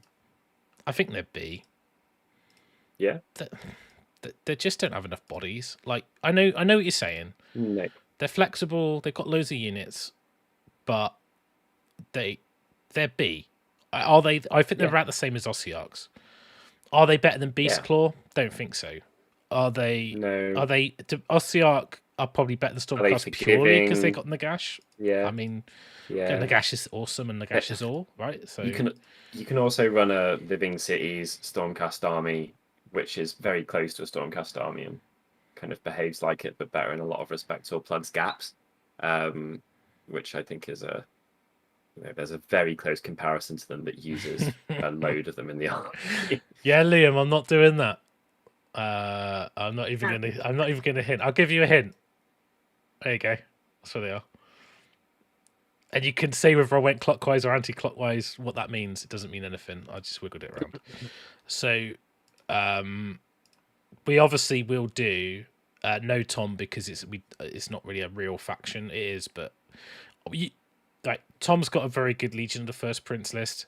They're very good. They're probably A. If Tom's playing them, they're probably S plus because he's such an idiot. He'll play a really, really, really obnoxious army and don't care. Tom's latest club army. Tom's club army.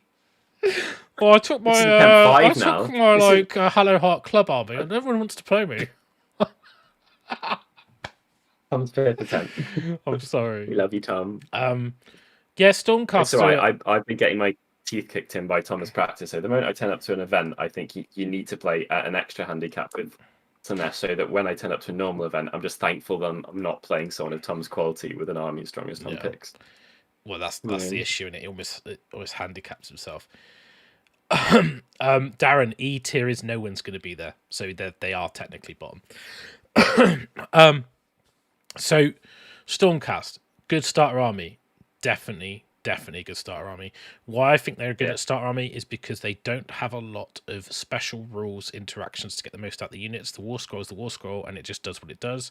So there's not a lot of like, oh, I forgot to use this buff and I wasn't quite wholly within 12, which means that didn't go off because you don't need to care. You just go with this Liberator. They just do what they do. So and Jack, I agree. The Stormcast scrolls in Dominion are superb. So if that's any indication, then I think they're going to be in a good spot. But anyway, there you go. They've always needed a bit of a help to not feel like they're just slightly undernumbered. Should we just talk about Yggdrasta? I mean, we talked about it already. 300 points, she's nuts. Like, she's insane. She's like, you made Archaon twice as survivable, twice as damagey, and affect the board twice as much, and debuff monsters, which are bloody everywhere. And we're literally playing in the year of monsters. So, she's nuts.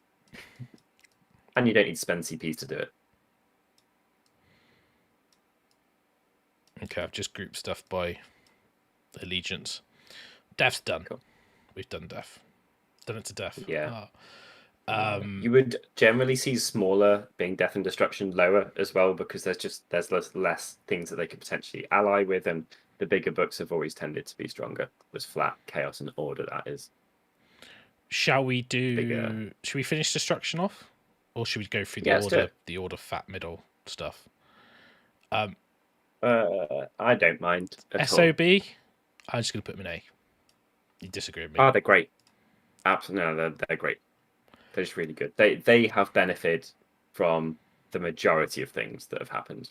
The table getting smaller, monsters being a thing. They fit into a load they're like. +1 to hit, like I mentioned on the ogres. There's a lot of very, very good things about them. Monsters rampage, healing, the common artifacts. Being able to and the command traits and stuff like that. The fact they changed it so their battle line and their leaders and they're good in objective play. They're insane in objective play. Oh, so good. So I think Sons of Behemat, they're not an army that you can't make mistakes with them, really. No, they're not. So they might be like below A, but I think they're in that roundabouts. You could say that they're played really well. They are insanely strong, and not played as well. Then they definitely would drop to B, in my opinion, because it's very easy to get bullied or ganged up on, and you care about shooting or stuff like that. You don't have many dudes, so if you put one of them in the wrong place, you probably lose the game. You got 4 models to put them in the right places. Yeah, exactly. You 25% of the time. Yes. Don't get it wrong. That's a big error. It's also small margins make a big difference, where like you might just lose your guy to the wound by 1 wound, and then it's it's 25% of your army gone for like the 1 wound, which was only like a 5% swing, whatever. Or someone gets off like a -1 to hit debuff on you, and it's a 50% chance. You really care about that, right? Because that's a quarter of your army and probably half your army that's in combat that just got made -1 to hit. So, like it's just where it is. So I'm having fun and I'm messing around, but it's fine. Orruk Warclans. They're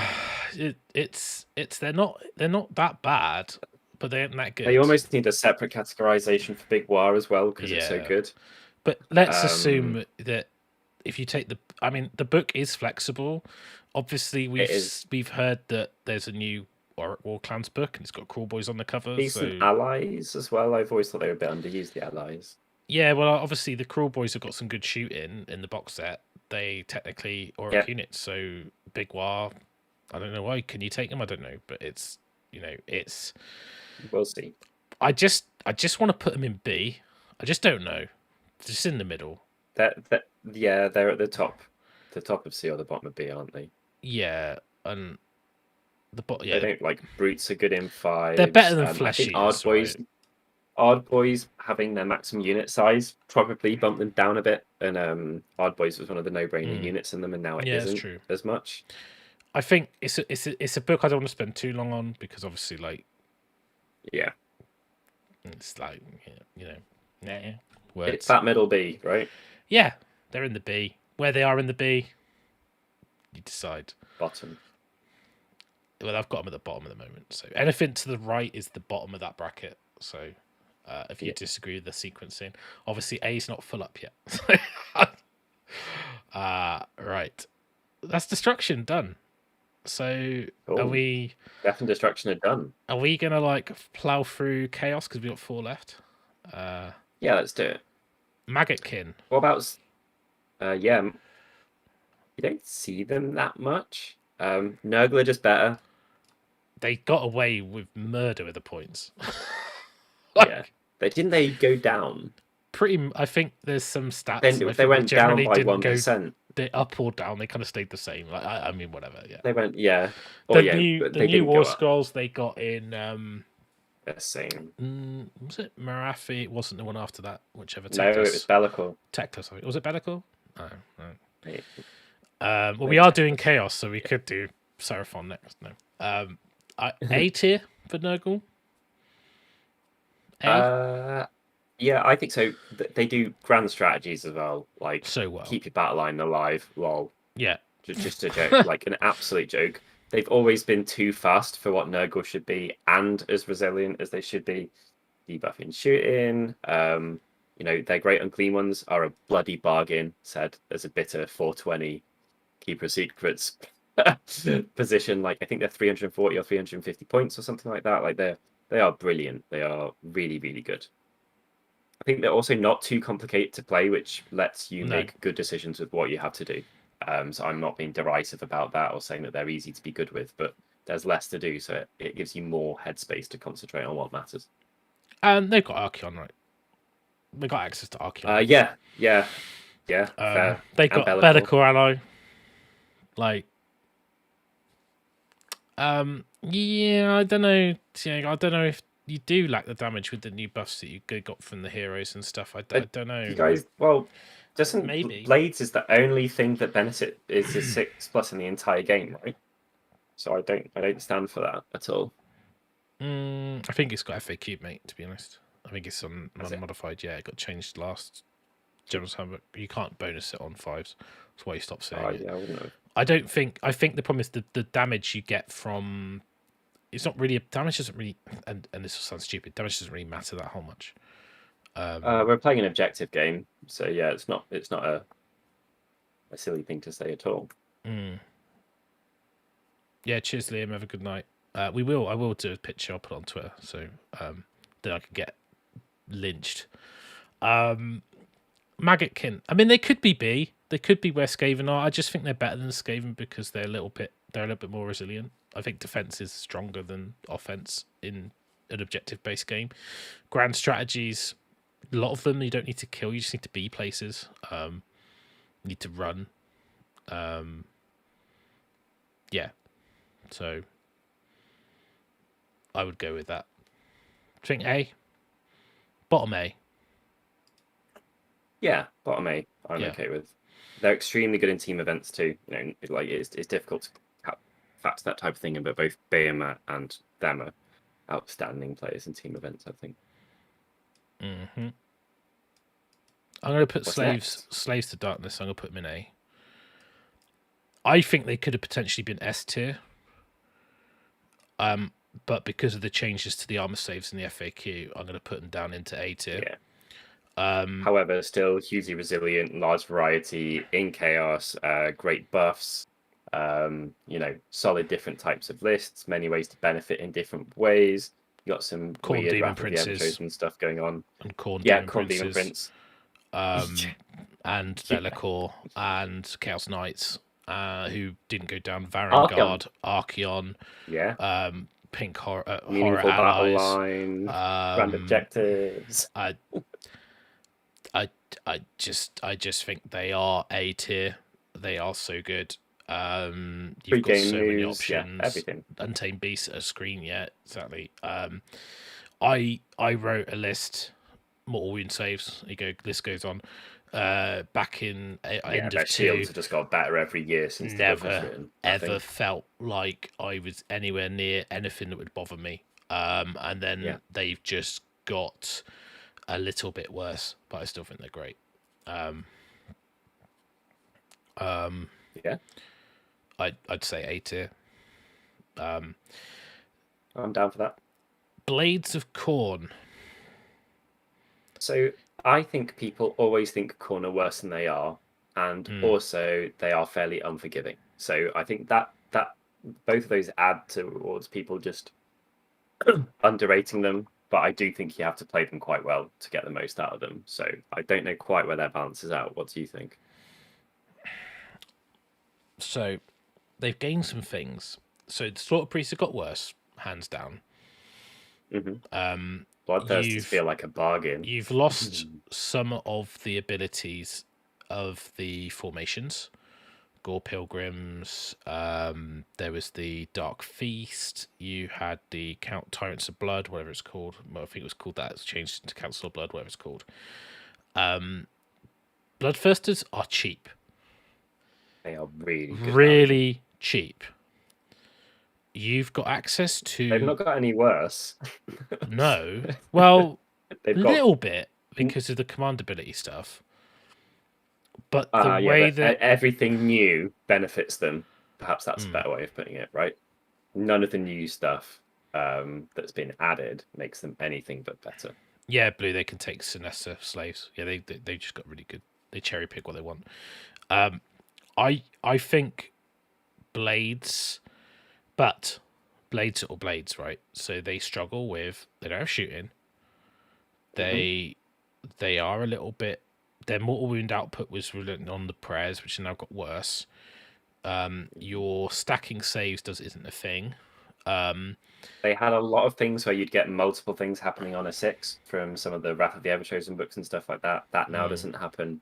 And also, I think double reinforcing units in some situations is a bit costly in some builds, or you can't do it as many times as you'd like. Chaos Warriors aren't in a 5 either. Lack of rend. They're not as resilient as Nurgle. They're magic. They don't have magic. I would say they're top. They're like Skaven, like top B, but like worse than Skaven. Tell me I'm wrong. Yeah. No, I could see that. Oh, I want to move all of those. Make a hole for Khorne. Put them up. I mean, they do have summoning, Blood Tithe, MSU, so there's some bonuses. Right? They're not saying they're bad. Yeah, they're not bad. I could very easily see them moving up after seeing how much they can benefit from various things in the new edition. I just think Blades of Khorne have had they've got access to cheap heroes, which unlocks formations, which makes them command point efficient. You've got the new generic command abilities help them out a lot. They've got a lot of abilities on the heroes which are AoE or affect multiple units. Like I say, a lot of people think they're worse than they actually are. I played a lot.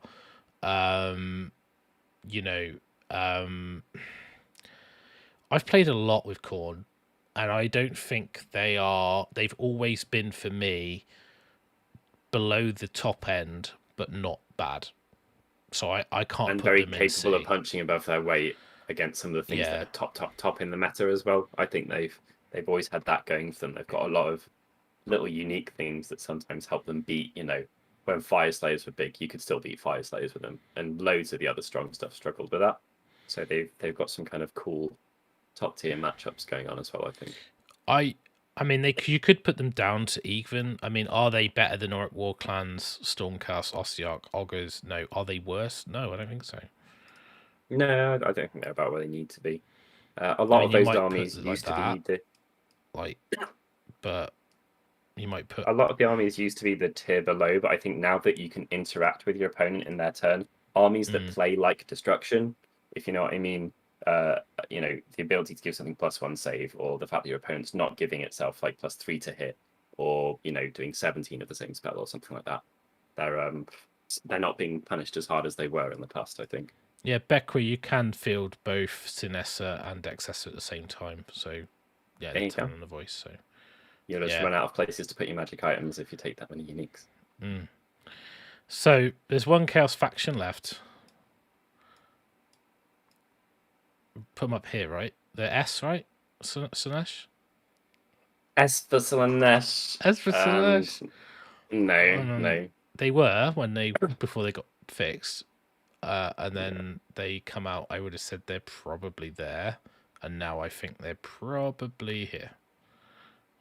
So are they C? So I like. How do you feel about it? You can place these. They are extremely expensive points wise on a lot of very important things. A lot of things are just completely pointed out of the game. You're not going to consider them at this point. And you know, some things that were essential, they've got so expensive that even now you're not like you feel bad about putting them in. And some things are cheap. Hellstriders are really cheap, but there are some major things in the new edition they struggle with. You're not very good at the grand objectives. You know, keeping wizards alive, or you know, keeping battle line alive, or like they struggle with quite a few important parts of the new edition. Struggle with resilience, right? Which is the key. Oh yeah, period. They're very unforgiving. They're a surgeon's knife, and they can't weather a storm if things don't go your way. They get screwed by bad odds, and some of the units that would plug that gap are so outrageously expensive that you're overpaying by 100 points just for putting them in. And if you start making comparisons with their units and other similar units, it's just a recipe for disaster. So yeah, their pluses. Their summoning now looks like some of the best summoning in the game if you can get up to it, and that is a strong plus. You know, it's flexible. You can do it from multiple points. You can, even if your characters are dead, you can do it from your terrain piece. You can drop 30 demonettes, which is an absolute bargain. Like really, really good. But they also have to make the charge and get it in because they can give really hard and they can take nothing in response. So even their really powerful summoning comes with a lot of probability management.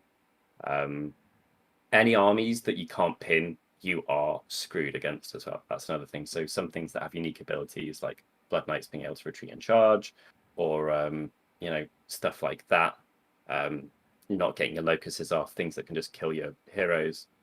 Yeah, it's it's a hard time for Slaanesh now. I think they have the capability of being played well, but a lot of the strongest lists lean so heavily into allies or coalition that you wouldn't feel like you're playing Slaanesh in the true sense as well. So they don't get the fluff bit either currently massively.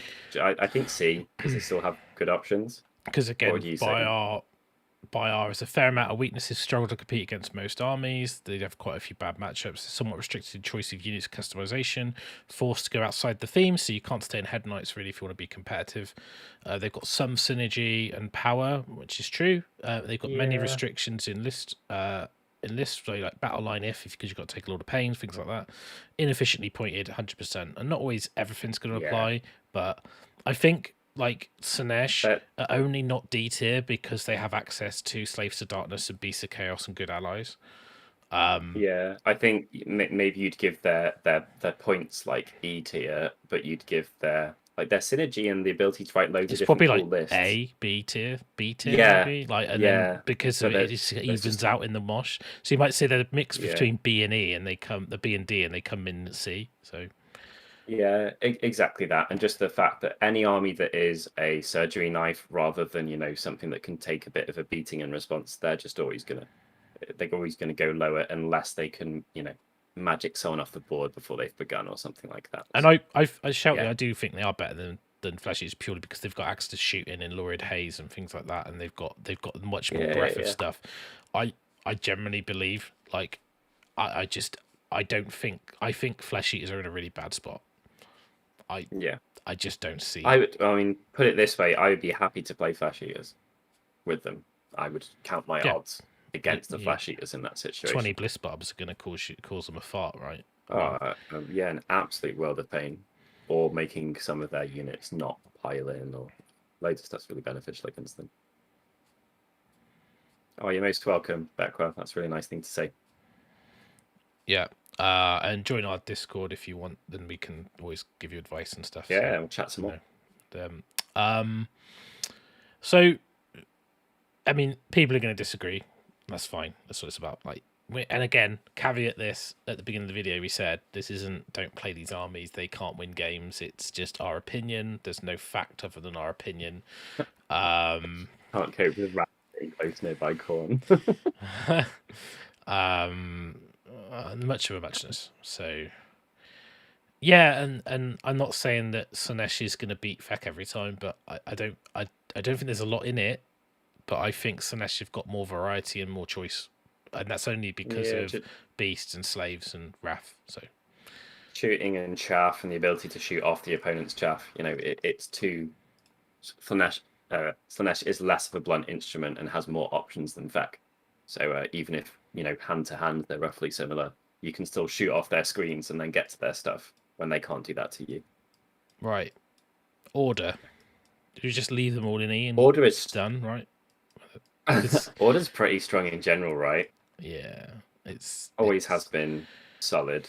It's generally because they've got access to shooting and magic and other stuff. So resilience, some cheap stuff. It's a big, you know, the bigger ones do better. Chaos, largely, you know, being up. Order, largely being up. And I'd definitely be confident with Behemat. They're incredible now. I think they're really good. I mean, I didn't struggle with them before, and now they've just got better. So, like, absolutely. Like, I mean, should we just put Seraphon straight in S? By the way, shall we? Like, they're going to be yes or maximum on all of our questions. Are they S? I know they don't.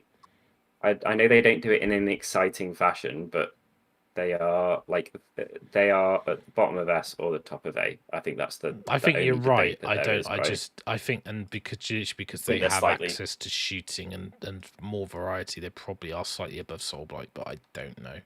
I don't know where the points. I think the points hurt them a bit in formations. I don't play Seraphon, so I know there's probably people out there disagreeing. I know Vince has probably got some opinions on this. He's used them as an example when we went on with him. In fact, he's still in the chat. But yeah, people, let us know your thoughts. Seraphon, I could put them in S. I think they're more A, top A. If we were going to do, you could put them at the very right hand side of S, right? If we were going to do right as worse, that's what we're doing. Very. I'm not sure they're still there. I would say that they'd probably be an A, but I'm happy to put them in S because I could lower them because I hate them. But I mean, let's put them top of A because you really do have to be insanely strong to be there. I think also they don't push probability like the other armies in S do. They're very good at a lot of stuff and fairly solidly pointed and have huge variety and loads of ridiculous strong internal synergy or stuff like that. But they don't have fate dice or, you know, automatically cast spells on a 10 or something. Oh, what have I done? Can you paste the Discord link in the chat? Because I'm multitasking. Yeah, absolutely. And you'll see my multitask face. Yeah. You know what that looks like. Well, you can all see it now. So, I'm gonna put them down. I don't think they're A. I don't think they're S tier. Yeah, I think other people would probably agree with that in the chat from the looks of it. So you can find that. I think they were, but I think like I say, the loss of there's some command ability spamming's gone. Some of the formations are gone. The kind Vince agrees with me. What they're S tier. I think they will still be strong S, but at the bottom. They're still a force. They still have power projection. Yeah, I mean they're there or thereabouts. Right, I've put them at top A. I think they almost S. Yeah, that's a good point. they auto win several games. That's a very solid point. Tom disagrees though. Yeah, so well, at least we were right with where the debate was going to be between. It seems that people in the know are around the same spot. Yeah, and that's the beauty of opinions. Everyone's got one, and they're not always the same. Yeah, they didn't gain much in 3. I think that's a fair thing to say. They didn't lose massively, but they're I think they as I say. I also agree with Corvus that the points didn't change them that much. They must have still great. Of course not. They still get What's away. next then? Let's do the ones that. Let's not do these two. Let's not do KO and Daughters because they're in or Idoneth. Let's leave those ones. Let's do Cities of Sigmar. Now I will caveat this. I've got no Scooby Doo about Cities of Sigmar, so I just want to stick them in B tier, and I've got no idea. They're also really hard to do because they just can take living, so much Living stuff. City is incredibly strong, so is Tempest's Eye. And they've just gained a load of new ones that I've not seen. Like I think isn't there something weird with the Vendensed aren't unique, so you could take like 5 of the woman with a crossbow or something. Oh really? Yeah. I put them in the bin. Yeah, the bin tier. I haven't got a waste paper bin. I should have had a graphic, shouldn't I? Put them in. I think getting to add Stormcast in, now that we've seen the quality of the Stormcast in that set and the Stormcast points as well, is a huge benefit to them. They can have 1 in 4 units of Stormcast. Whack them in B, because I think you need to be a very good player to get a lot out of them, unless you're playing Hello Heart. Sorry, Tom. Or, I'm kidding. Or Living City. Yeah. So I think they're low B is where I've put them. I think they could easily be in A once we've seen some more games to see. Like there's some stuff like Wild Riders are just incredibly cheap for the amount of effect they can have on the board and how fast they are. It's just is anyone going to go out and buy Wild Riders and paint them? Right? Is that the thing? Well, this is it, right? We're trying to talk about all of the book, but if no one's going to use a unit ever, it almost doesn't matter how good it is for its points. Yeah, and I think as well, like we haven't seen. Like, I mean, I'm talking from a UK resident that doesn't get to play Warhammer at tournaments at the moment. We haven't seen the new cities that have come in the Broken Realms book be used, so I don't know how that affects it, right? So it's I think you have to do all of their book as well, and if you looked at all of the cities as much as we looked at Living City or Hallow Heart in the Magic-y environment, then the other cities are not Cities that strong. Of Secret and is pretty good. 3/4. It's like 3/4 of a book that isn't as good as the other quarter, technically. Yeah, but I'll say what I was saying is like the Cities of Secrets that are in Be'lakor, Kragnos, one of them is really good. Oh yeah, like it was good. You know, and the Vendensed add a lot. Your Gabe. So we'll put them low B. I don't have an opinion on it. I think they're not like there's better armies out there. There are worse armies out there. They sit in the fat middle. Very so customizable. It's an issue because there's some crazy lists in there. But there's where on earth do Fyreslayers sit? I've got no idea. I don't know how the reinforcement hurt them. Are they minimum 5?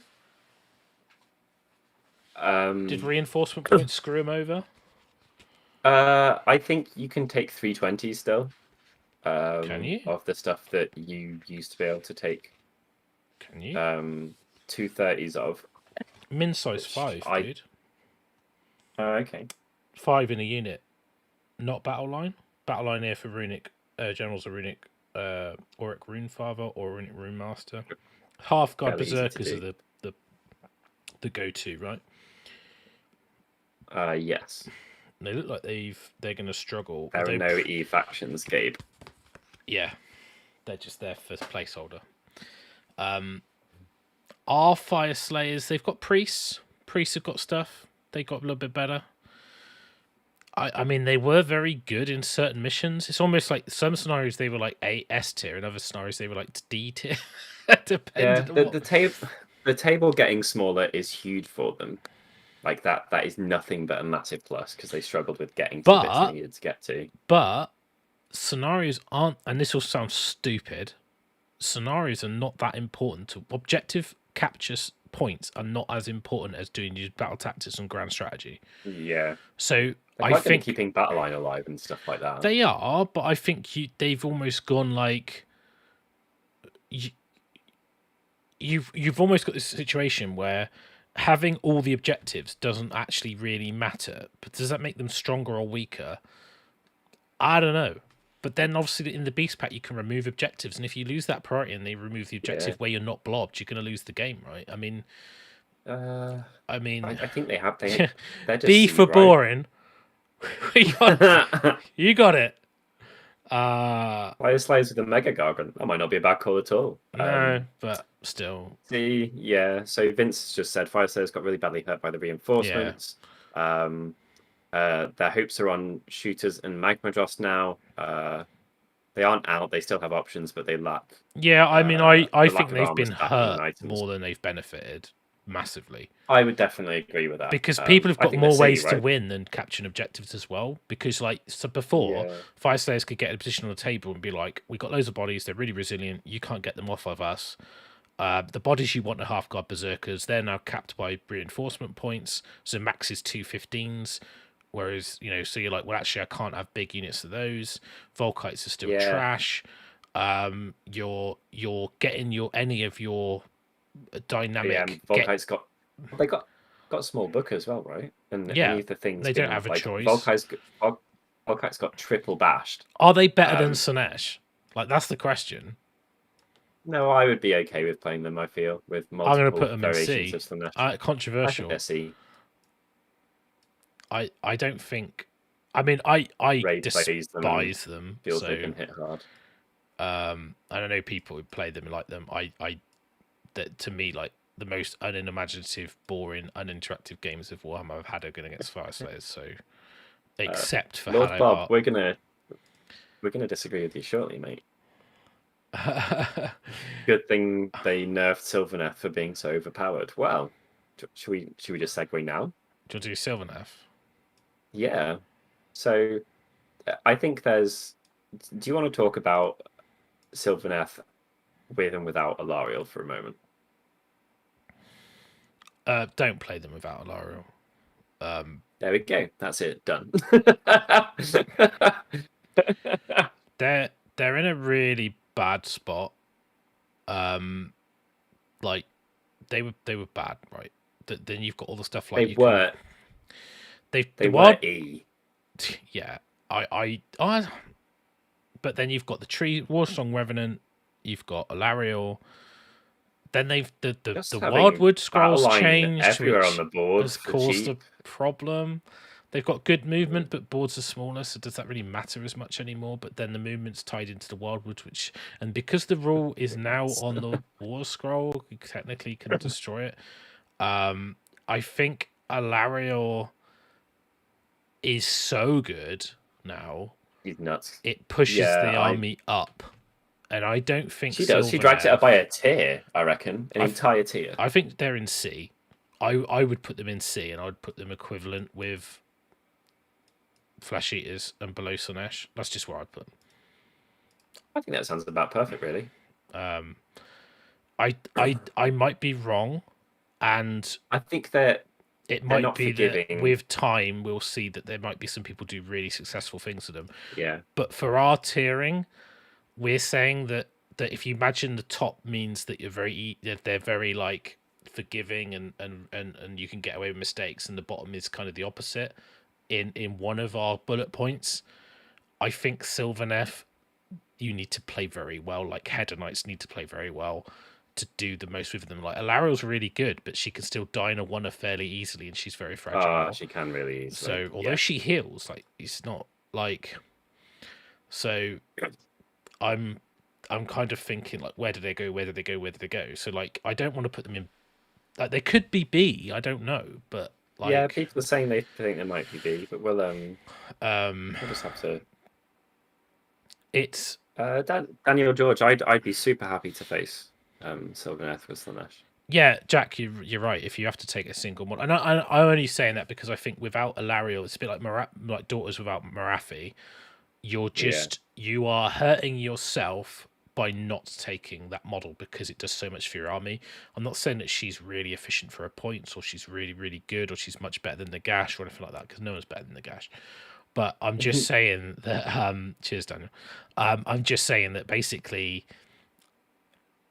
they are an army that without her would be in D. That's my feeling.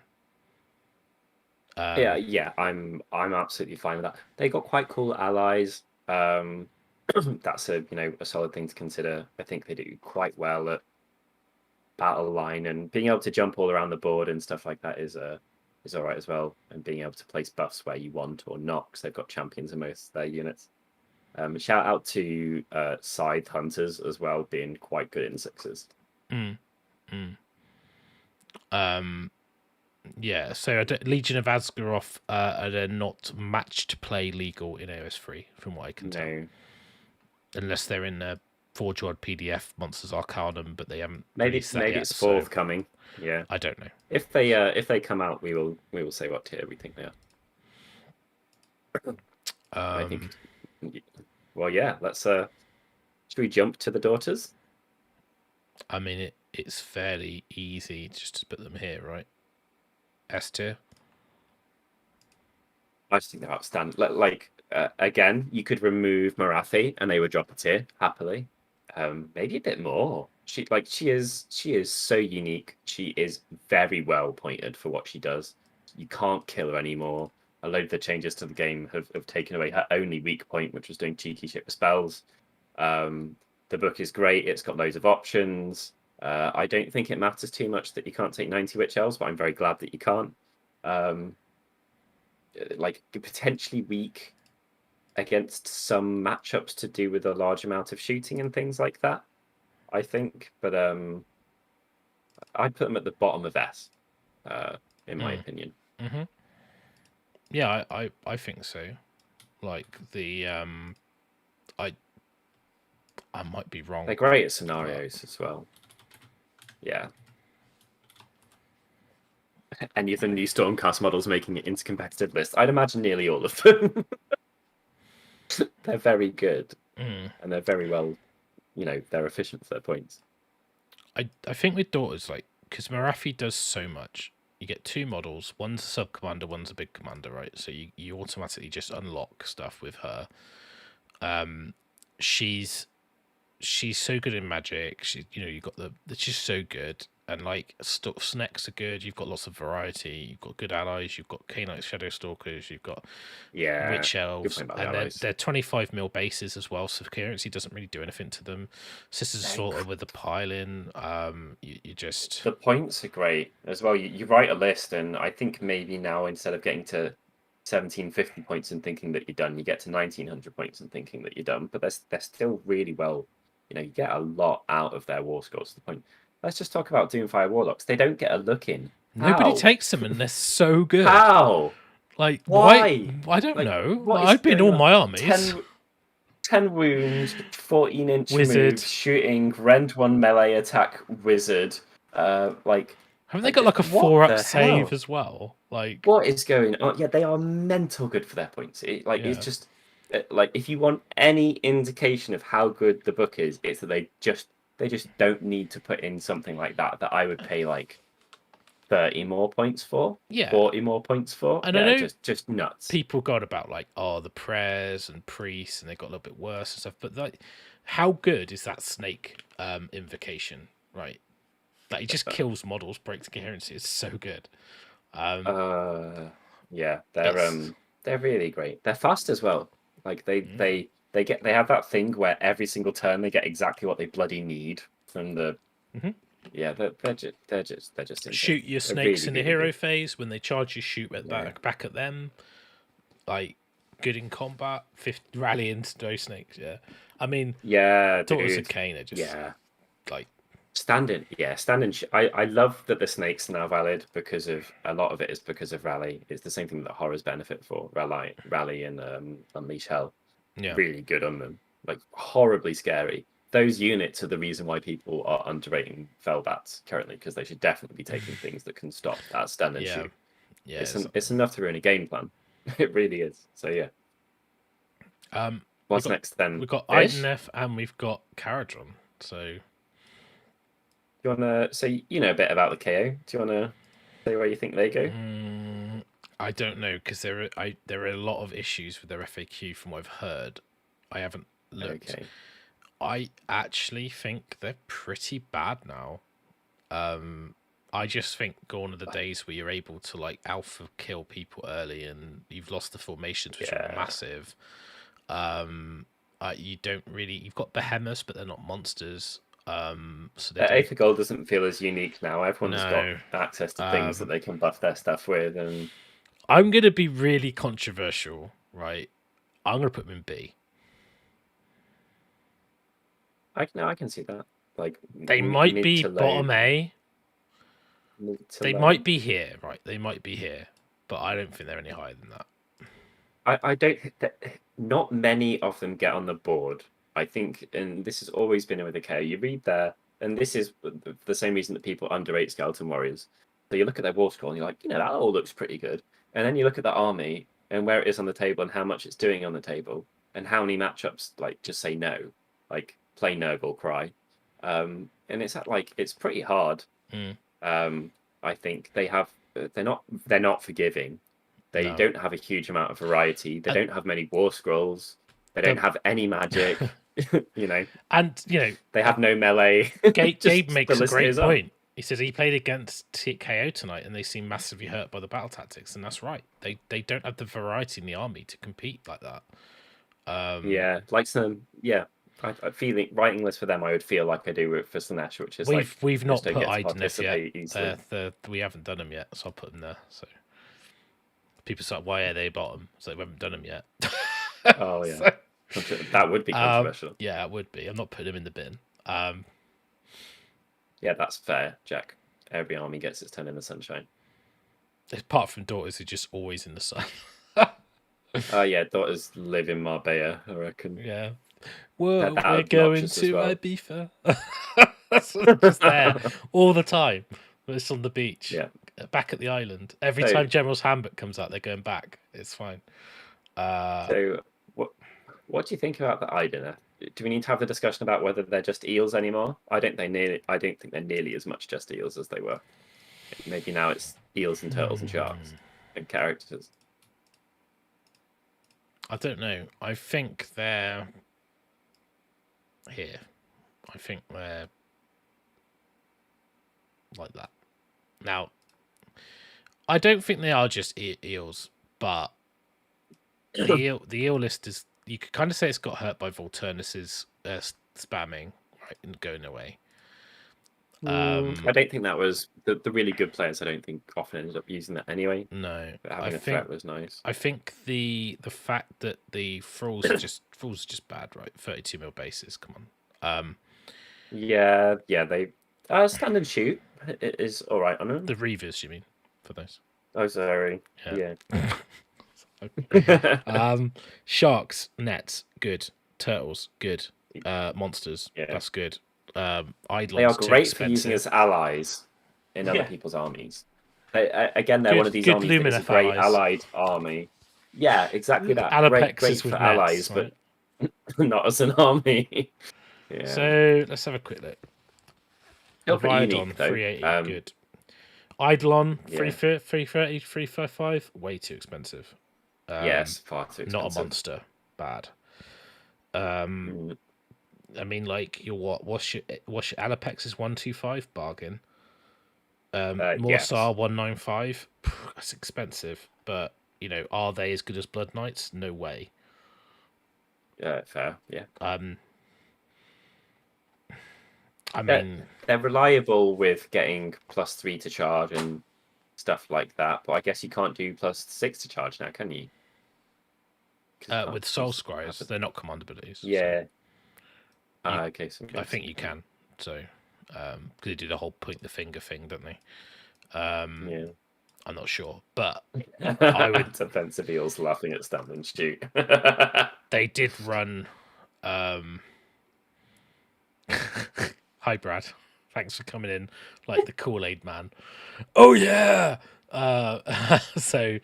I think Idoneth are. I mean, I don't know if they're as good as Soulblight. I think you have to play well with them. I think they're good. Yeah. I mean, KO. They've not gotten. I'm ready to put KO in B. I don't even think they're that good. Are they just so limited by what they have in their army and what they can do? And they're so, but I mean, they'll get Unleash Hell. Pistols. Yeah, their pistols have got a bit of a plus, but they should have always had some bonus on the charge for, festooned in pistols rule, like +1 to hit on the charge, or maybe in the first round of combat. I'm doing it, man. They're going to be. I'll fucking put them there. They should have had a plus. I'll put them in B, especially with the way the garrison rules and the getting out and stuff looks like it's pretty screwed at the moment. So. Brad, you're completely right about not having to put all your models back in your bag being a huge plus of Sons of Behemat. How about Beastclaw Raiders as well? Just considering Brad's been playing with horrors, anything's going to feel better than playing with horrors, right? Brad, can even you get joy out of playing with pink horrors? Answer that. Brad is a sadistic man. I know he is, but if he can enjoy it, then maybe that's the one unit in the game that would push him. We'll push him over the edge. Yeah, I do genuinely think that people who are playing with them just don't have more than one unit in your army for your enjoyability of the game, never mind your opponent. Yeah. Well, that's it. We're tiered out. Yeah. We're done. How do people feel about that? And would people like us to tier the Nagash list and then Daria list or something like that in the future? Are people interested enough in the super characters? Brad has 200 horrors. This is why you never listen to Brad. Because end of the day, that's wrong with the world currently, he's that guy. So you just don't listen to Brad. What, the American Tom Maudsley? he's like, do you know like how like everything's bigger in America, right? But everything's bigger in America, right? So he's like Tom in America, a bit bigger. Tom turned up to 11. Yeah.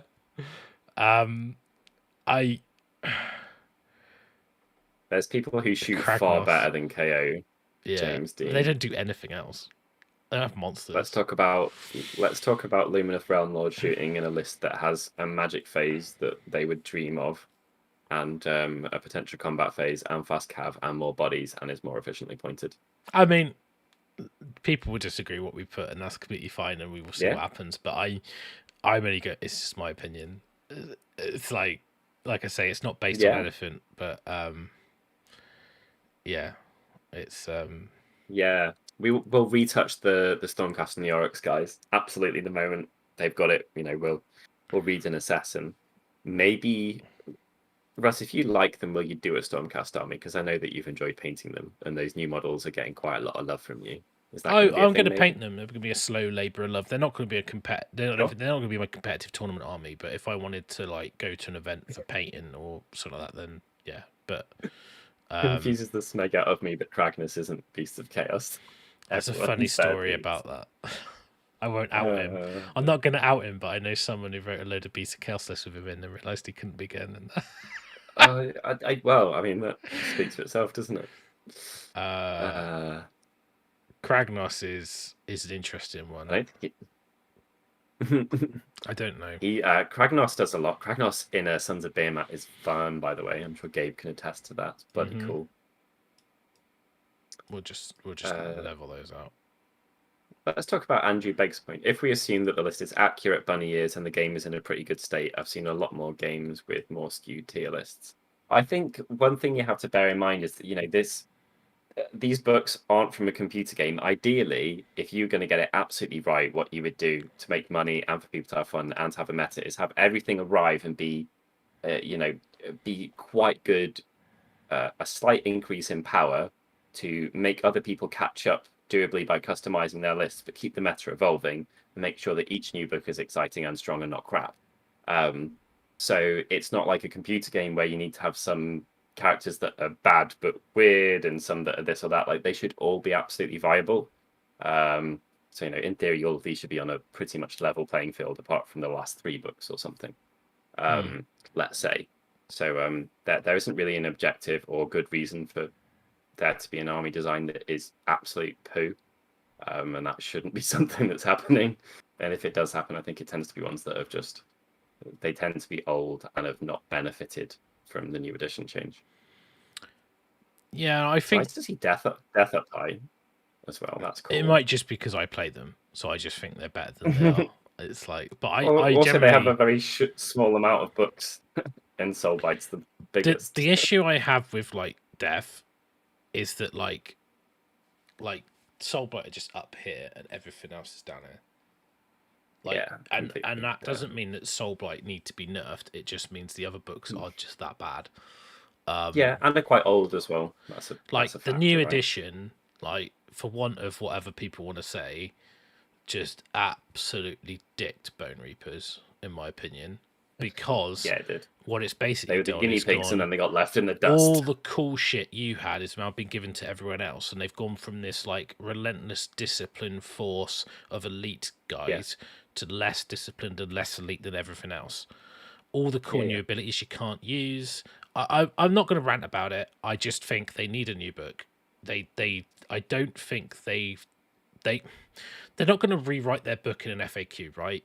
It's no. just where it is. Although it's got enough war scrolls too. It's probably only needs like two bits of paper, right? And then you only need to see half of them anyway. Well, that's not. Yeah, that's part of it, isn't it?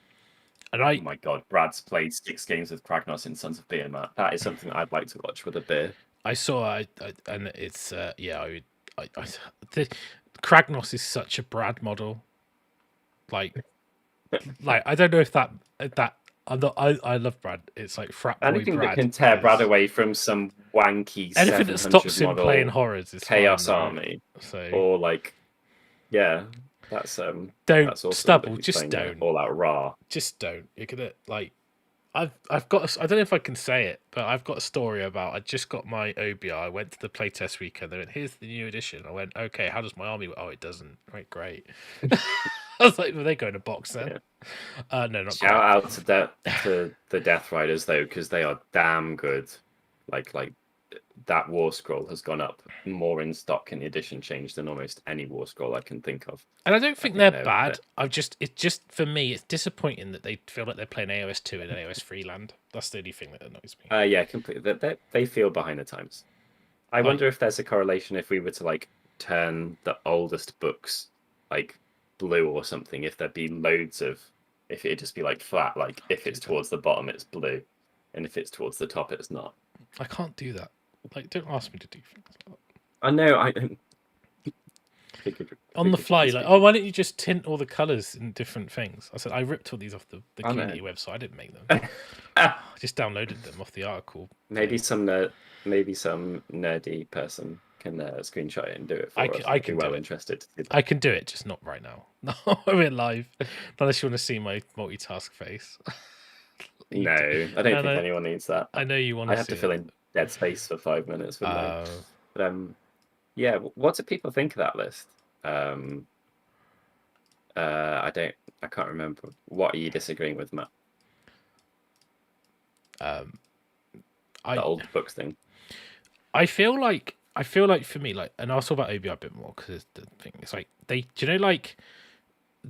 they were in the lead up to the edition launch, they were like, our battalions were like, there's some armies had them, some didn't, and we didn't like the have-not feel. Ossiarch Bonereapers just feel like have-nots. Like, like don't get to use the command abilities, don't get to redeploy, don't get to use rally, don't get to do that. You can't really use Relentless Discipline very well now. You can't use the formations, which are super important. Nagash is kind of the only thing propping the army up, and like I believe that even Catacross, you just end up with RDP coming at your ass you can't spend. I mean, obviously Petrifix got a nice change with it's the rend. I just don't. About your Death Riders comment, I'm probably with Matt. I just don't think they're very good. Okay.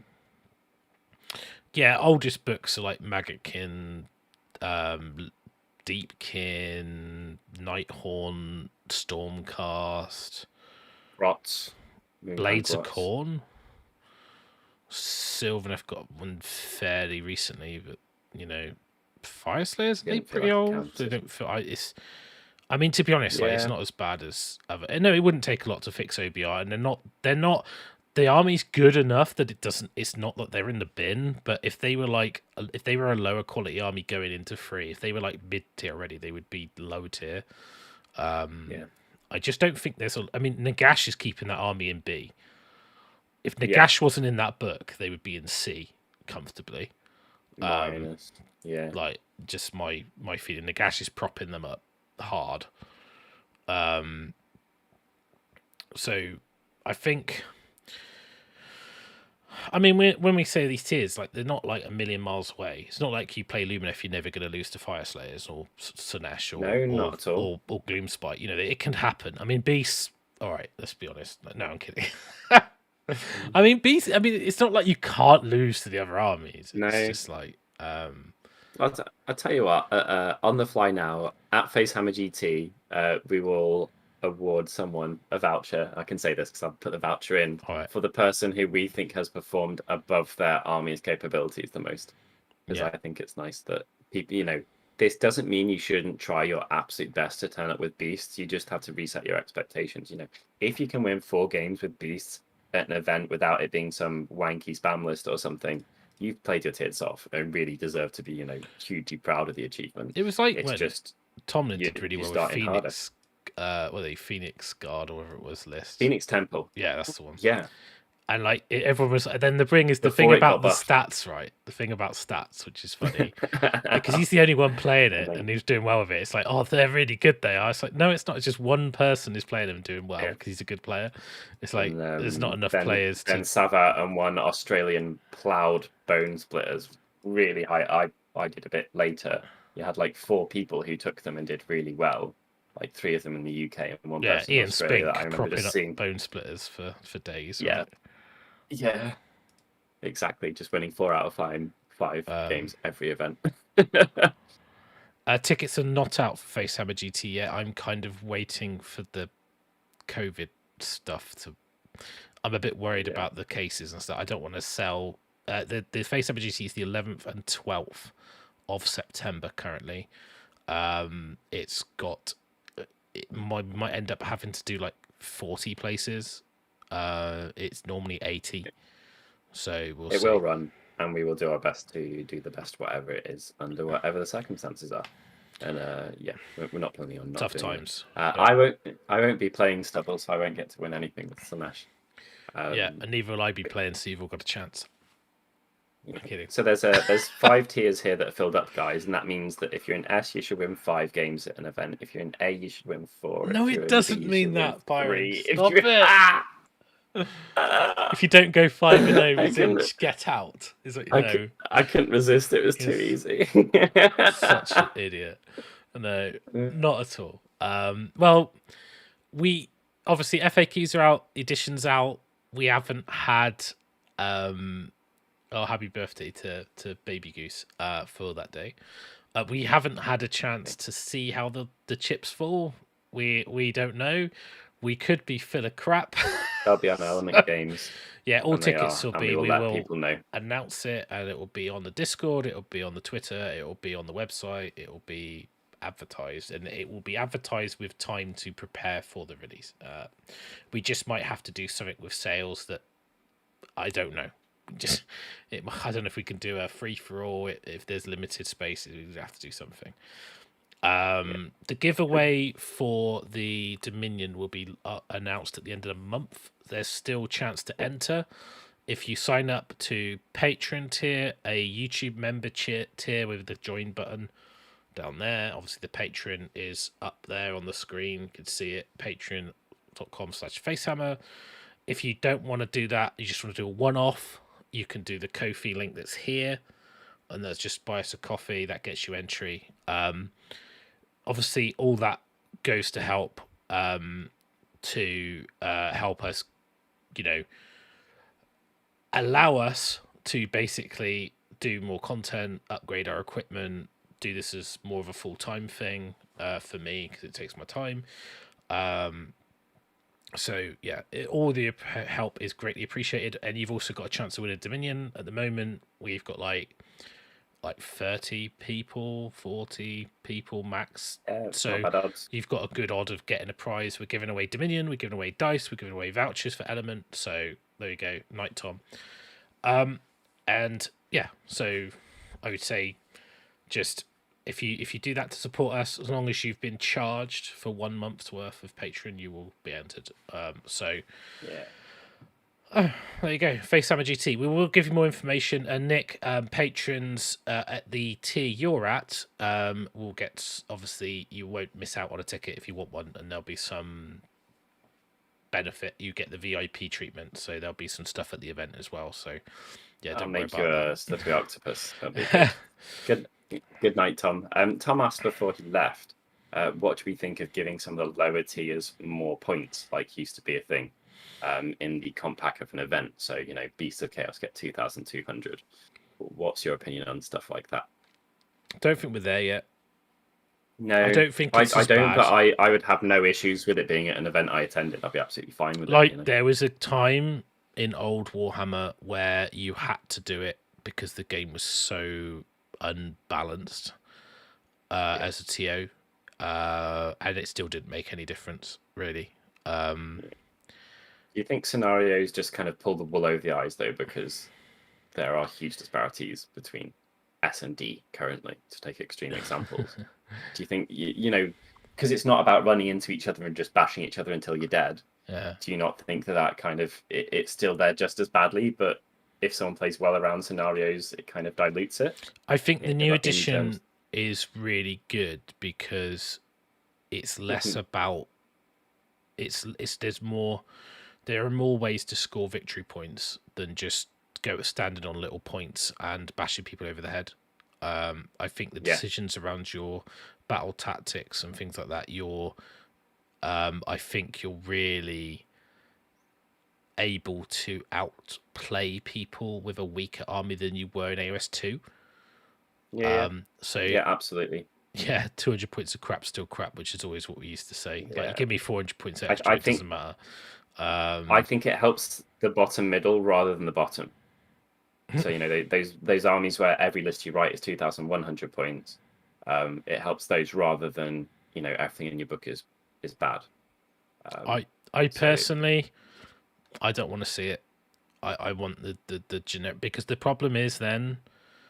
I'd rather just repoint the overpointed units. Yeah, if you're going to take that approach. I think the problem you've got is that when you start, if you don't play the standard, I think what GW looks like they're trying to do is the GT pack to be the standard pack everyone uses.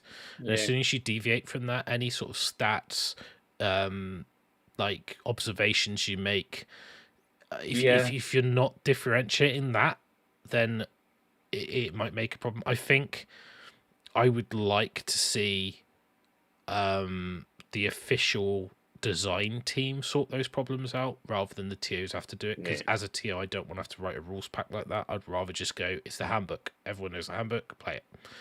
The problem is as soon as you start having to write bespoke rules, it creates questions, problems. It's more from a TO point of view. I've been there, I've done that, I just don't want it. Like, as a player, I don't care. If you get 2 extra 100 points of beast, I don't care. My Nagash list is still going to push you in. I don't care. Like, it ain't going to make any difference.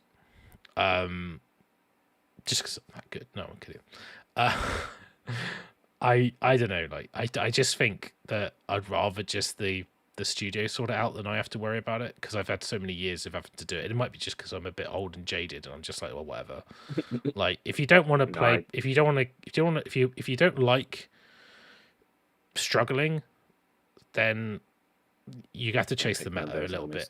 Anyone who, if that's the important thing, if you're primarily about wins and losses, and you want to have the most efficient army to go into that with no consideration of theme, model, paint job, what you like, then you're chasing the meta anyway. I would agree. Also, with the faster rotation between books now, it's much more likely that if you stick to your guns and you've always been a effect player and you always will be a effect player, while you are a very sad effect player now, you're playing at natural handicap practice level, and then when your new book drops, you're going to be so far ahead of the curve that you will get a glorious period in the sun, at least for a bit, whilst you're the only person that knows how the book works and is really experienced with it, or something like that. So that's quite a nice thing to know, because that's literally like half the time that it used to be between battle tomes, which is a huge difference. And like, the one thing I would say for me is that playing the game is fun. Is the objective, right? Is to have enjoyment, have fun.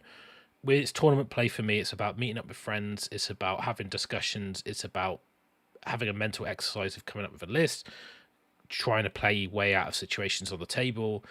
And I don't want to just take this because it's the best, perceived best, because I don't even think you could find that out. I don't think there's a way of knowing that this is the best list in AOS, because it depends what you play and it depends what scenario you're in, and especially with things being submitted on the day. I don't think it's there. And I think basically you just go, well, I want to play with this army because I like it. Is it competitive? It's fairly okay. Like, would I take OBR to an event and have fun and do well? I think I could. They're B tier, but it doesn't matter. I've played Blades. You just set your goals for years. Getting those 4 games out. You just have to accept that when you play the Daughters player, you're going to have a hard game. If you play Techless Sentinels, you're going to have a hard game. It doesn't mean you can't win it. It just means it's going to be a difficult game. Like, I generally believe... You're more worried about luck. That's how it feels, and right? Like if you don't get the luck you need, you're punished. And if they don't, they're not. And that just... It's like Blood and Glory. Right? I was playing Bloodthirsters. I end up playing against Hallowheart, and I'm like, in the scenario, I'm like, well, I can't beat this army. Like, not really. Not unless Tom does something stupid, and he's good enough. He's not going to do something stupid. He's on table 1 in the last round. He ain't going to mess it up. So, like, it's basically a gift, in a way. It's a mismatch. Do I get annoyed about it? No, I just play the game. Play the game. It's what it is. And last year, I got the luck and I beat him. And like, I'd rather he won. You had a perfect opposite of it. Your game won. But you wouldn't look at that in the same way, would you? If you looked back at the round before, he could have been playing Idoneth Deepkin. Yeah. And he wouldn't have liked that. And that's the luck. That's the rub of the green. And you just accept it. It's like, it doesn't matter. Like, it doesn't matter that I didn't podium. I don't care I didn't podium. Like, it doesn't matter. It's not why I go to events. Like, it's nice. I play to win. I'm not saying I don't play to win, but it's not like, oh my god, I didn't podium and I should have, and I feel hard done by, and I hate my life. I always just want to be the better for my next event. So whenever I'm at this event, unless it's the ETC where everything changes, I would much rather learn the most things I can for the next time that I go to an event. So if you're playing, if that's your objective, you can't lose as well. I know it sounds cheesy, but you just can't. Journey over destination. Let's lean in. If you're playing Nighthaunt and you're like, well, I want to use my Lord Executioner or whatever, and I want to use my Blade Geist Revenants because I love them. Play it, and then you set your own goals, right? You set your own goals like that, and you might creatively come up with something that performs at 1.5 tiers higher than it should be, and that you can feel incredibly proud at having pushed that kicking and screaming into a better spot than it should be. I mean, why not? Why not set an objective like how many big monsters can I kill with X? How many times can my Mangler Squig kill something? How many times can I finger someone off with Nagash? Like, like what you don't have to be. The objective doesn't have to be like, can I finish in the top half? Can I get a patent nomination? Can I get a sports award? They're goals you can set at a tournament. You don't have to be like, I want to go in and I want to win. I know.